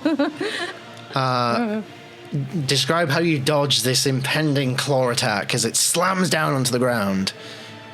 Ooh, Eileen sees the beast run towards her, quickly digs in her pocket and pulls out the old hunter bone, crushing it, turns into this ethereal dust and dodges backwards at like lightning fast speed as the claw comes down and misses her. Amazing. You see it like lifts its claw back up and it just as it growls more and then looks over to the side as a bunch of raiders from Skywyvern come raiding through. Hello friends, welcome on in. Hope you had an amazing stream. We are in the midst of an encounter with a familiar foe to some, as the dark beast Paul has arrived in the Rock of Bral. Maybe the hunter was the one being hunted. We'll never know. Well, I think that takes up most of its turn, actually. So, Ilyana, this beast is now like directly in front of you all. Oh no, you Okay, moved to the side a little bit, didn't you? So I'll say you're about 20 feet away. Okay, cool. Everybody's still in my Twilight Sanctuary, so I'll roll for your new temp HP.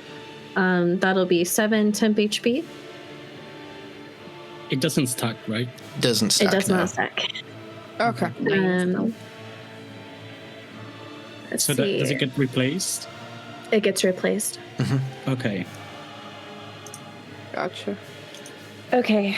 I'm going to release my. I'm going to shoot it. All right. With my laser gun. Well, first of all, tell us what it looks like and what this shot looks like as you do this. So imagine I want to say an old school Star Trek, like Yes. It's nothing cool. It's so low tech. Because she's got like one of the lower end wooden ships after all. She's still working her way up. So it's a very low tech, easy to break laser shot. And you have two settings, one normal and then one that overcharges the blast. She's got it on normal. And just like this little phase of a laser disc launches out and hits the creature for 23. Oof, definitely hits. Okay. So it's gonna take 22 damage. Oof. And then as her bonus action, she's going to swap the phaser setting to overcharge. And that'll be her turn as she gets ready for her second little nerdy shot. Alrighty. Overcharge. That's not terrifying at all. Okay, amazing. That brings us to Eileen.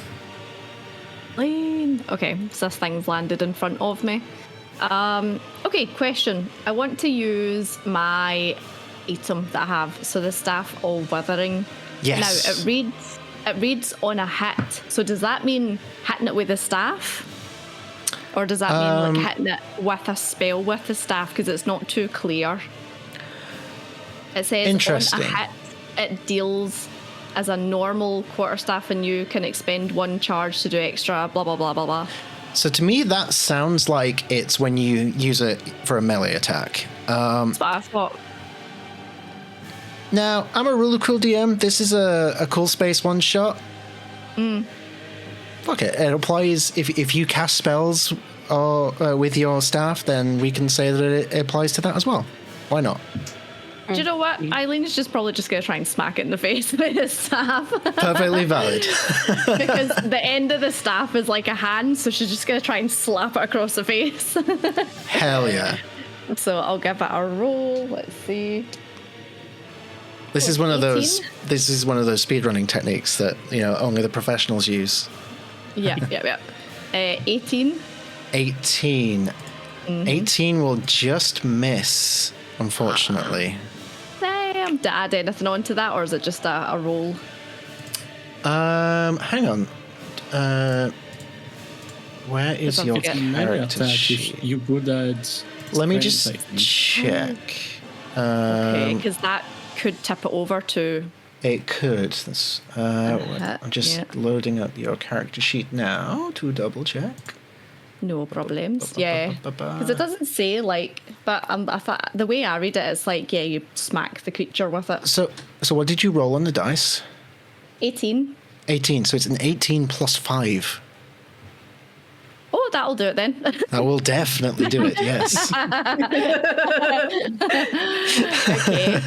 And then I'm going to expend one of the charges in the staff to do 2d10 necrotic damage, and it needs to make a DC 15 Constitution saving throw for me, or have disadvantage for 1 hour on ability checks, saving throws using Strength and Constitution. Holy shit balls. Okay, Wow. so roll me that damage first of all. Okay, So it'll be 1d6 plus 2 and then the bonus damage. 1d6 plus 2. Okay, 2 seconds. So that is 3, 4, 5, and then 8, 9. Hold on, I'm so dyslexic, sorry. 8, 9, 10, 11, 12, 13, 14, 15, 16, 17 points of necrotic damage. 17 points. Yes. As Eileen basically goes, hello, beastie. Whack. Smack that thing. Amazing. And it was a Constitution saving throw, right? DC 15. DC 15. It has a pretty beefy con save modifier. Let's see if it helps. I think it would. I don't think it helps a natural 1. Okay, yeah, for an hour, disadvantage on ability checks and saving throws for strength and constitution. So I'm going to say with that, it looks pretty damn rough. Holy shit. Can I hit it with my spiritual weapon as well? I believe as a bonus action you can, yes. Right, so I've smacked it one way, and then the Kurt Hammer's facing it the other way, and I'm going to try and smack it with a Kurt Hammer. Oh, hold on, that's the table. Nice on the floor. That's a 7. A 7. Unfortunately, it's a little bit wide. Yeah, I think as the Kirk Hammer goes to follow up the Parl, it recoils a little bit further than you anticipated, and it just goes wide, nearly hitting the staff. You manage to pull the staff out of the way as the spiritual weapon swings wide. Nice, and I'll just stay where I am. And it's starting to look pretty rough. Prism, over to you. Okay, let's see. So we're all pretty much like flanking it at this point? It sounds like it, for the most part. Okay. I'm gonna see if I can angle the 15-foot cone like a little bit like to the left so it doesn't hit anybody but him. Mm-hmm. And if he could make me a dexterity saving throw. Dexterity saving throw. I think I know where you're going with this. It has a beefy dex save bonus. But he's at disadvantage now, right? Which is true. Not for dex. Oh, okay. I think it's just for strength and con, isn't it? Well, it's ability... Is it ability checks or ability saves? Let me double check. It is disadvantage. Ability checks, yeah. No, you're right. Okay, and this was... Oh, it was Save. dex, wasn't it? Yes. It was indeed dex. Okay, so that's a dirty 20. Okay. Well, Prism exhales this kind of icy vapor wave breath weapon that looks very like diamond, and I guess he just kind of squiggles out of it like the dirty little swamp monster that he is.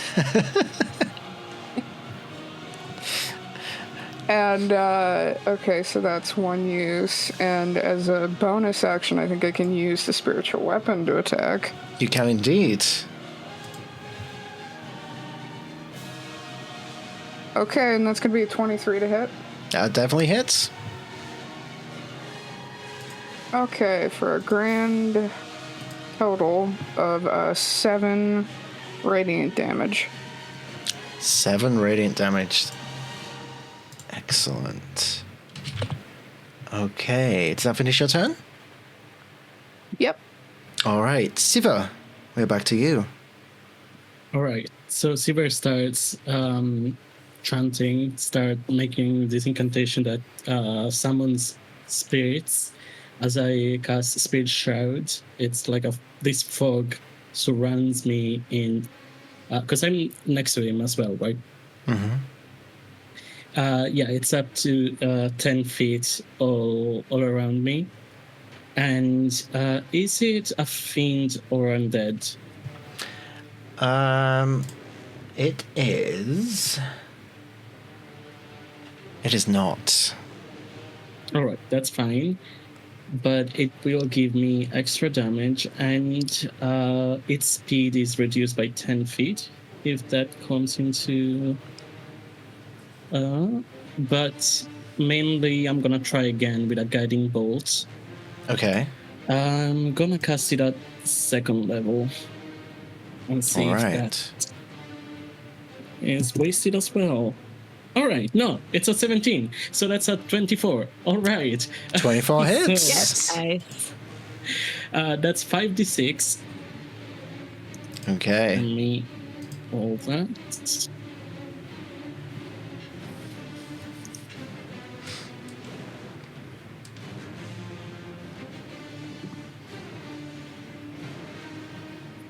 Sorry. You're good. I'm running it on D&D Beyond, and it's taking a while. You too at D&D Beyond can struggle for 5 minutes over a simple ability check.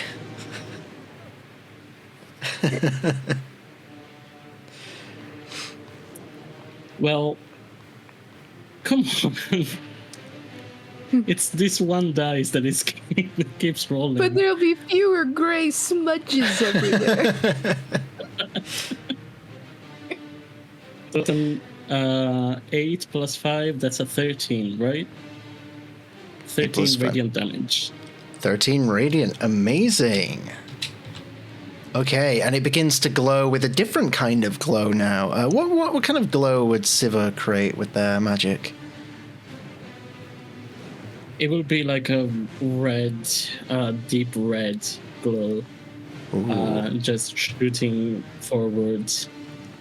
So as a stark contrast to the ethereal blue coming from the lightning of this beast, it shifts to a sinister red. Does that finish your turn? Yes. All right.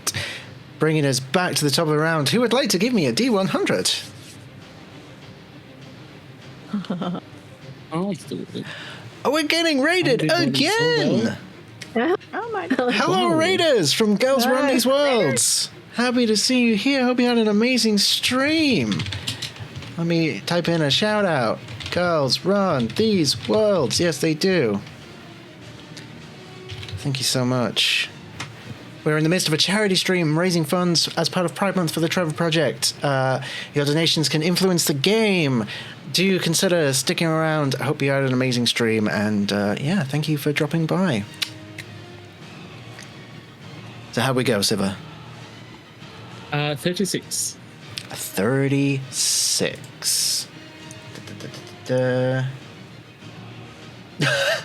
Okay. Interesting.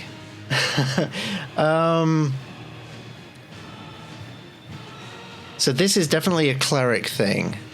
I don't think it's going to come into play, but just for the hell of it, can I have a nomination from one of you? Who wants to take this one? Does it hurt? Because I'll take it. All right, Ilyana. As a cleric of Shar, I'll take the pain. Well, Ilyana, quite fittingly, for the next minute, if you use Channel Divinity, you immediately lose half of your remaining hit points.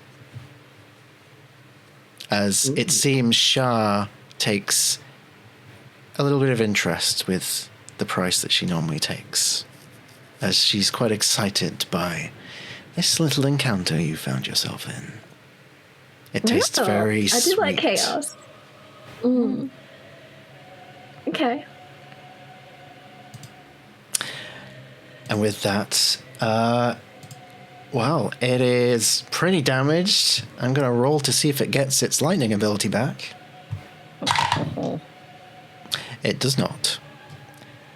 In which case, you know what? It's going to go for another claw attack, and I think it's going to go for... All right, it's going to go for Eileen, because Eileen's up close and personal, smacking it with a spectral Kirk hammer and a big bitch fair. slap stick.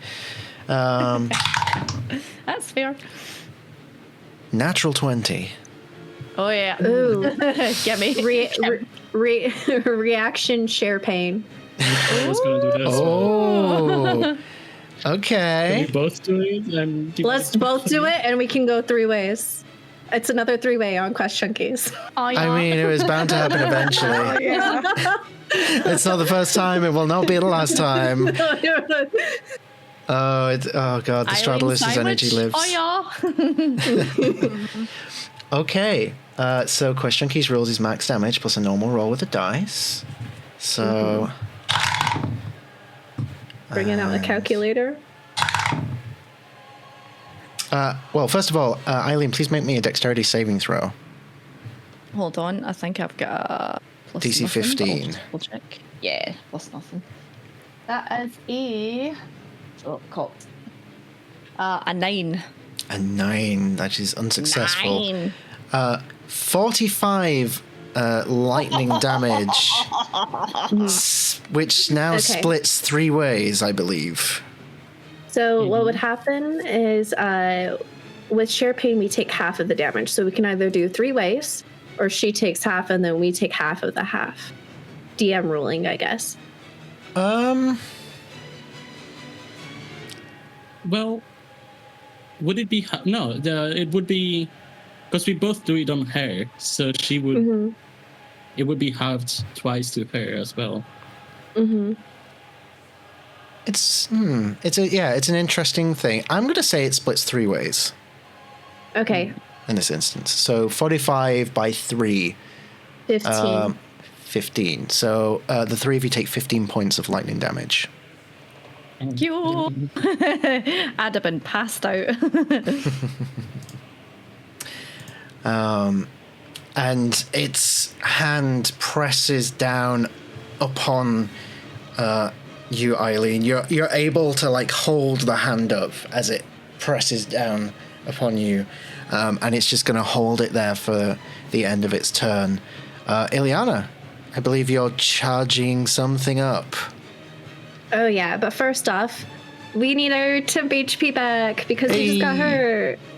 That's going to be 10 temp HP total. My goodness. Okay. Amazing. I know. Good luck dying.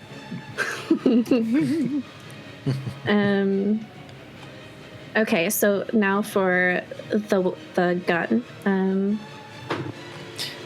I cast 16. gun. Prepare to meet God. 17, God. 19 total.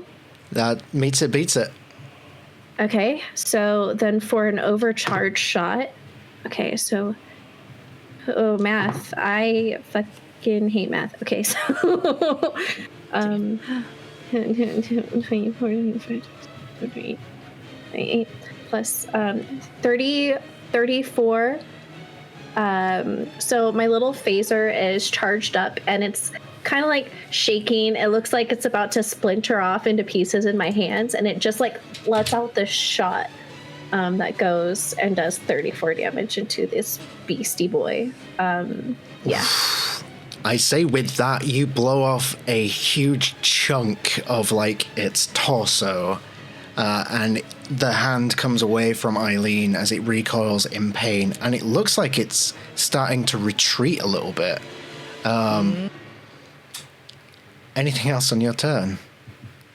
I thought you said you were gonna try to eat me, you basic bitch. Where do you think you're going? All right. Oh, I can tell how much you've missed playing Illy.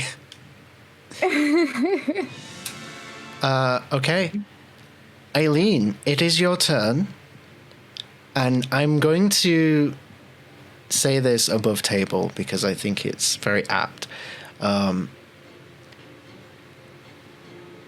Tell us what you'd like to do on this turn. Pal has 1 hit point remaining. Okay. So as long as you can hit with something, we'll see. Okay. Eileen's just like, where are you going? Boom. And I'm just gonna throw the hunter's bell at its head as it's leaving. I'm gonna no, okay. go back. All right. Yes. Roll me a d20 and add your dexterity modifier, which I think is nothing, is it? +0. Yeah, +0. Please. All right. God.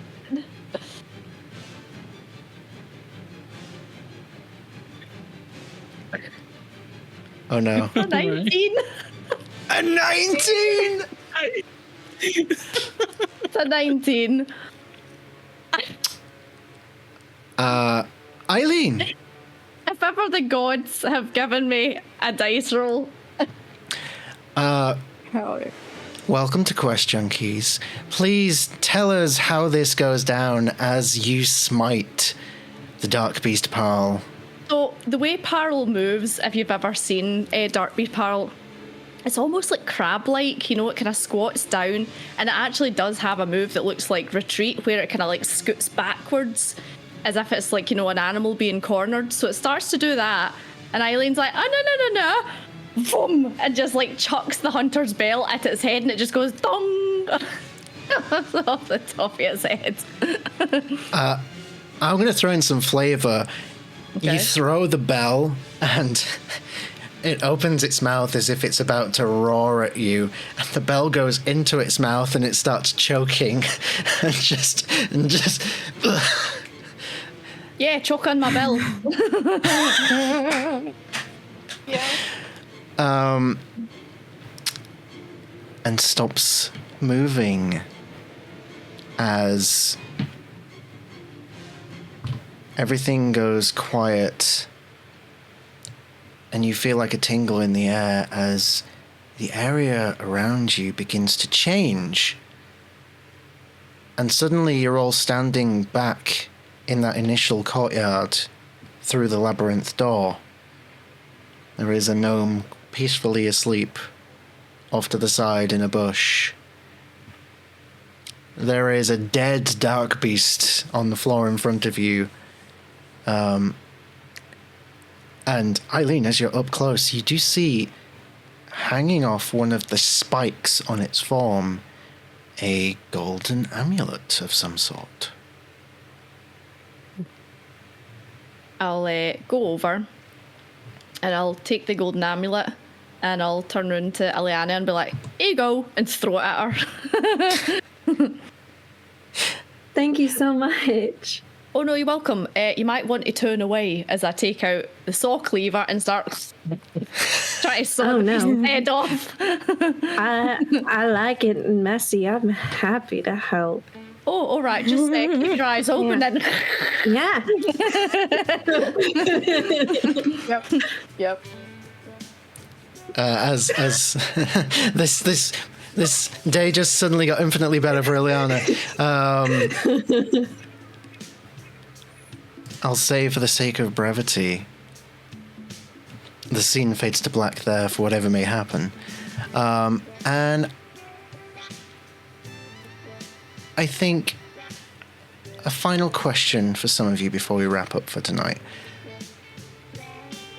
What do you think the future holds for your character?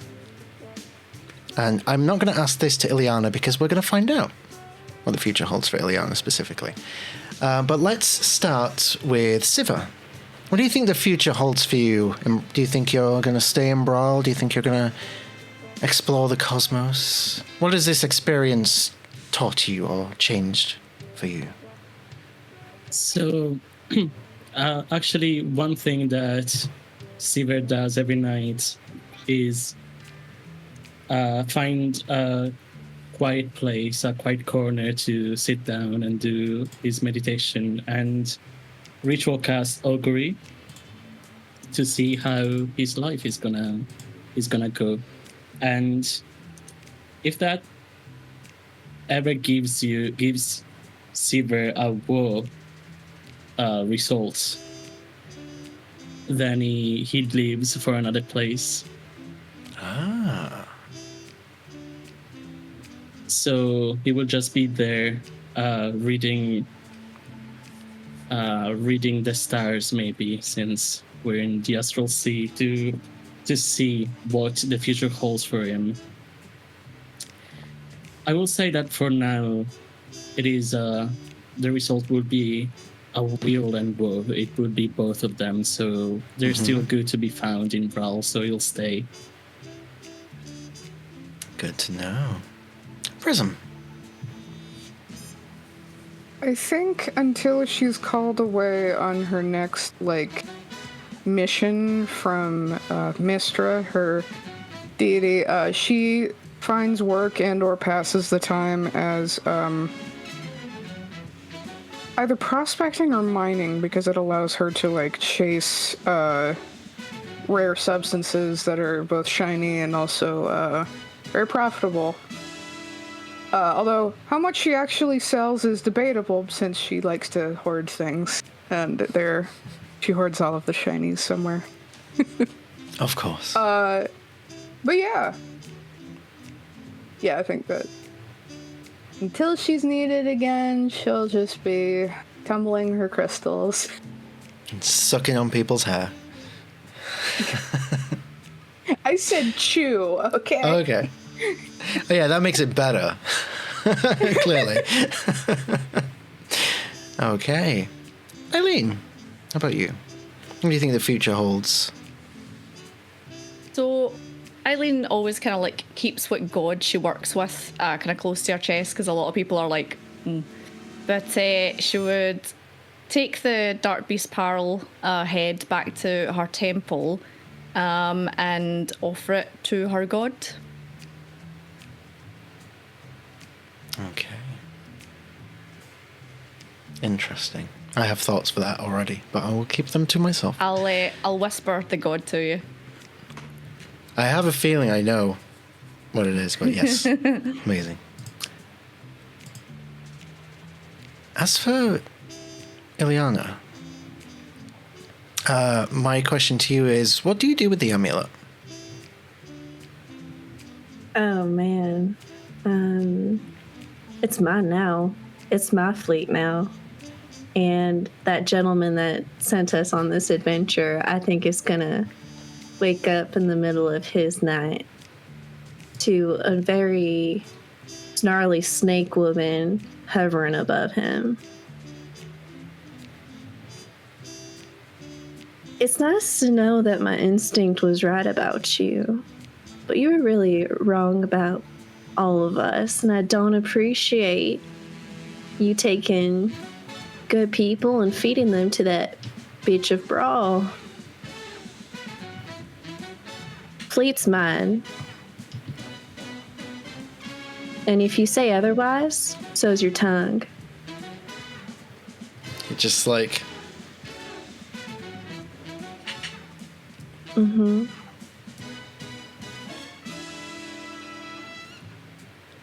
He doesn't say anything. He's too scared to say anything. Yeah, so keep everything in tip-top shape. I'll be back, and whatever they need, whatever they want, you take care of them while I'm away. That'll be all. You're dismissed. I think I'm going to stay here tonight. He immediately gets up and leaves his bedroom. Amazing. All right. And then I think as a final scene for tonight, we flash forward in time a little bit. Ilyana, you've been able to upgrade your ship. You have a new ship. The one you've had your eye on for some time. You've christened it, I believe, the Opal Viper. Mm-hmm. You have been able to ascertain that in order to claim this fleet, you need to make a short journey, not a particularly difficult journey. But you know where the Starbinder fleet is held. At some distant no-name planet, it's kept there, like, secretly, so that the Xerixian Empire, for example, don't find it and try and take it for themselves. You're able to get the information that you need to get there. So, you take your ship out on a voyage. You head into the stars. And eventually, a story that we have heard on Quest Junkies once before, you come across a broken down ruin of a ship stranded in space. You see a nameplate float past. Fortune's Folly. Looks like that individual was right, and Dante met his match in the first ever TPK on Phoenix Iwaki, but that's a different story. And around about this time, something else curious happened. There was a flash of light on the deck of the ship, and someone appeared on the deck of the ship. A young woman. Long flowing hair. Quite attractive. Wearing a particular unique flower. A very cautious and curious apparition. Hello, stowaway. What? This isn't the Feywild. Are those stars?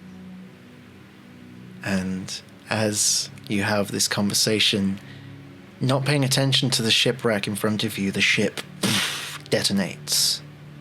As the battle has reached its climactic end, the Opal Viper is sent hurtling through space as you hold on, unknowingly falling through the mists as the Opal Viper lands in Barovia. But if you want that story, head over to our YouTube channel and check out our Strahdalicious series, as that is where the story began. And with that, I think this brings this session to a close.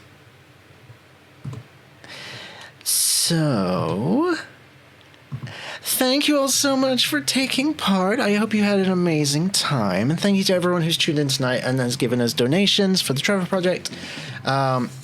This has been an amazing experience. Let us go around the table. My dear friends, if you'd be so kind, please introduce yourself, plug anything you have to plug, and give us your favorite moment from the session. Let's start with Siver. Hi, I'm C. I play a very own Strahdalicious, but today I play Siver. And you can find me on YouTube, Heist, and on Twitch sometimes as well.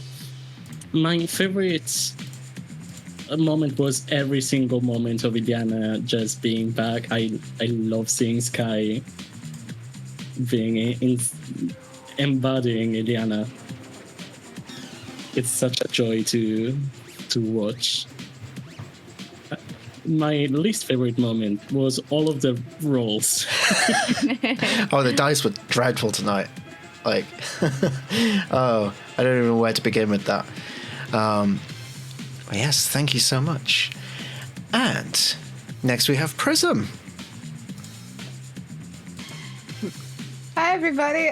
There was a time when I was Lena on Strahdalicious, but today I've been Prism, the gem chromatic dragonborn magical girl. First time being a magical girl. Adored it. 10 out of 10.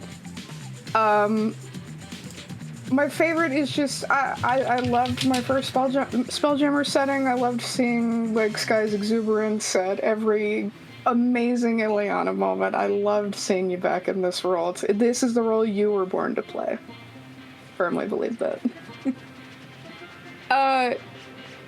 Be here tomorrow and for Sunday for our Descent into Avernus sandwich, capping off the end of Pride Week, but under normal circumstances, I'm here every Monday for the Redania Chronicles, every other Sunday for Avernus, every other Friday for Candlekeep Mysteries, and when I'm not on stream, you can find me behind the scenes, recapping, lore-keeping, fanfic, and all that good stuff, and that's me.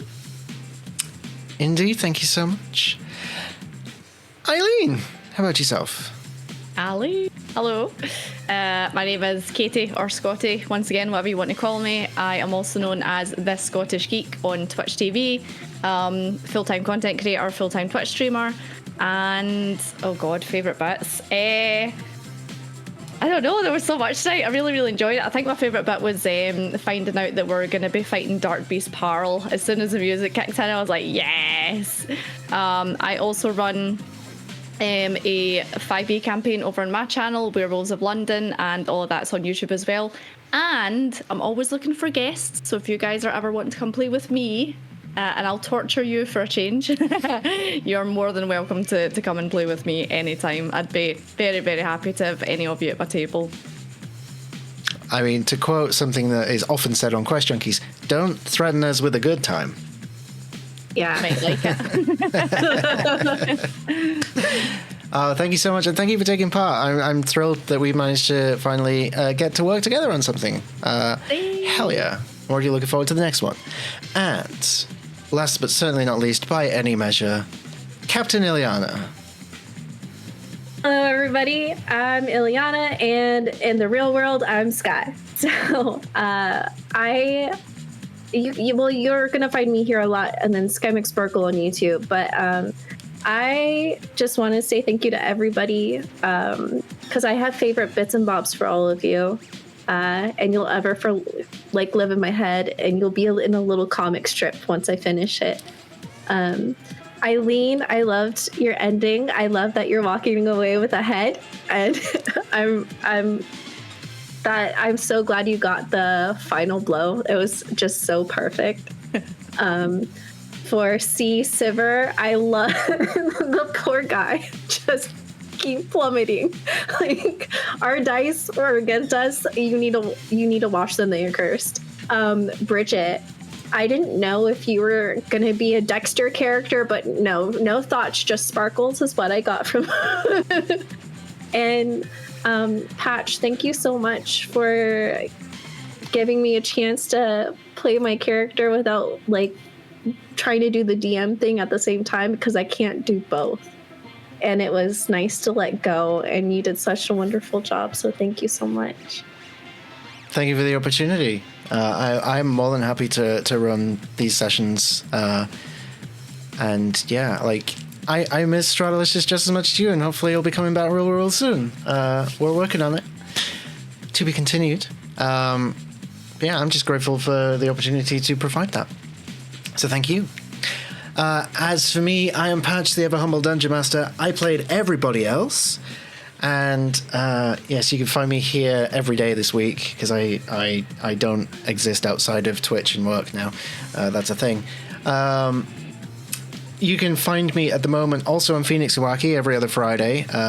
Intercentre Tourney. You can find me on the Castleton Project over on Winter's Tales, the D&D meets Hunger Games meets Bridgerton series, which is a whole vibe. I haven't died yet, so that's amazing. It's coming though, I'm sure.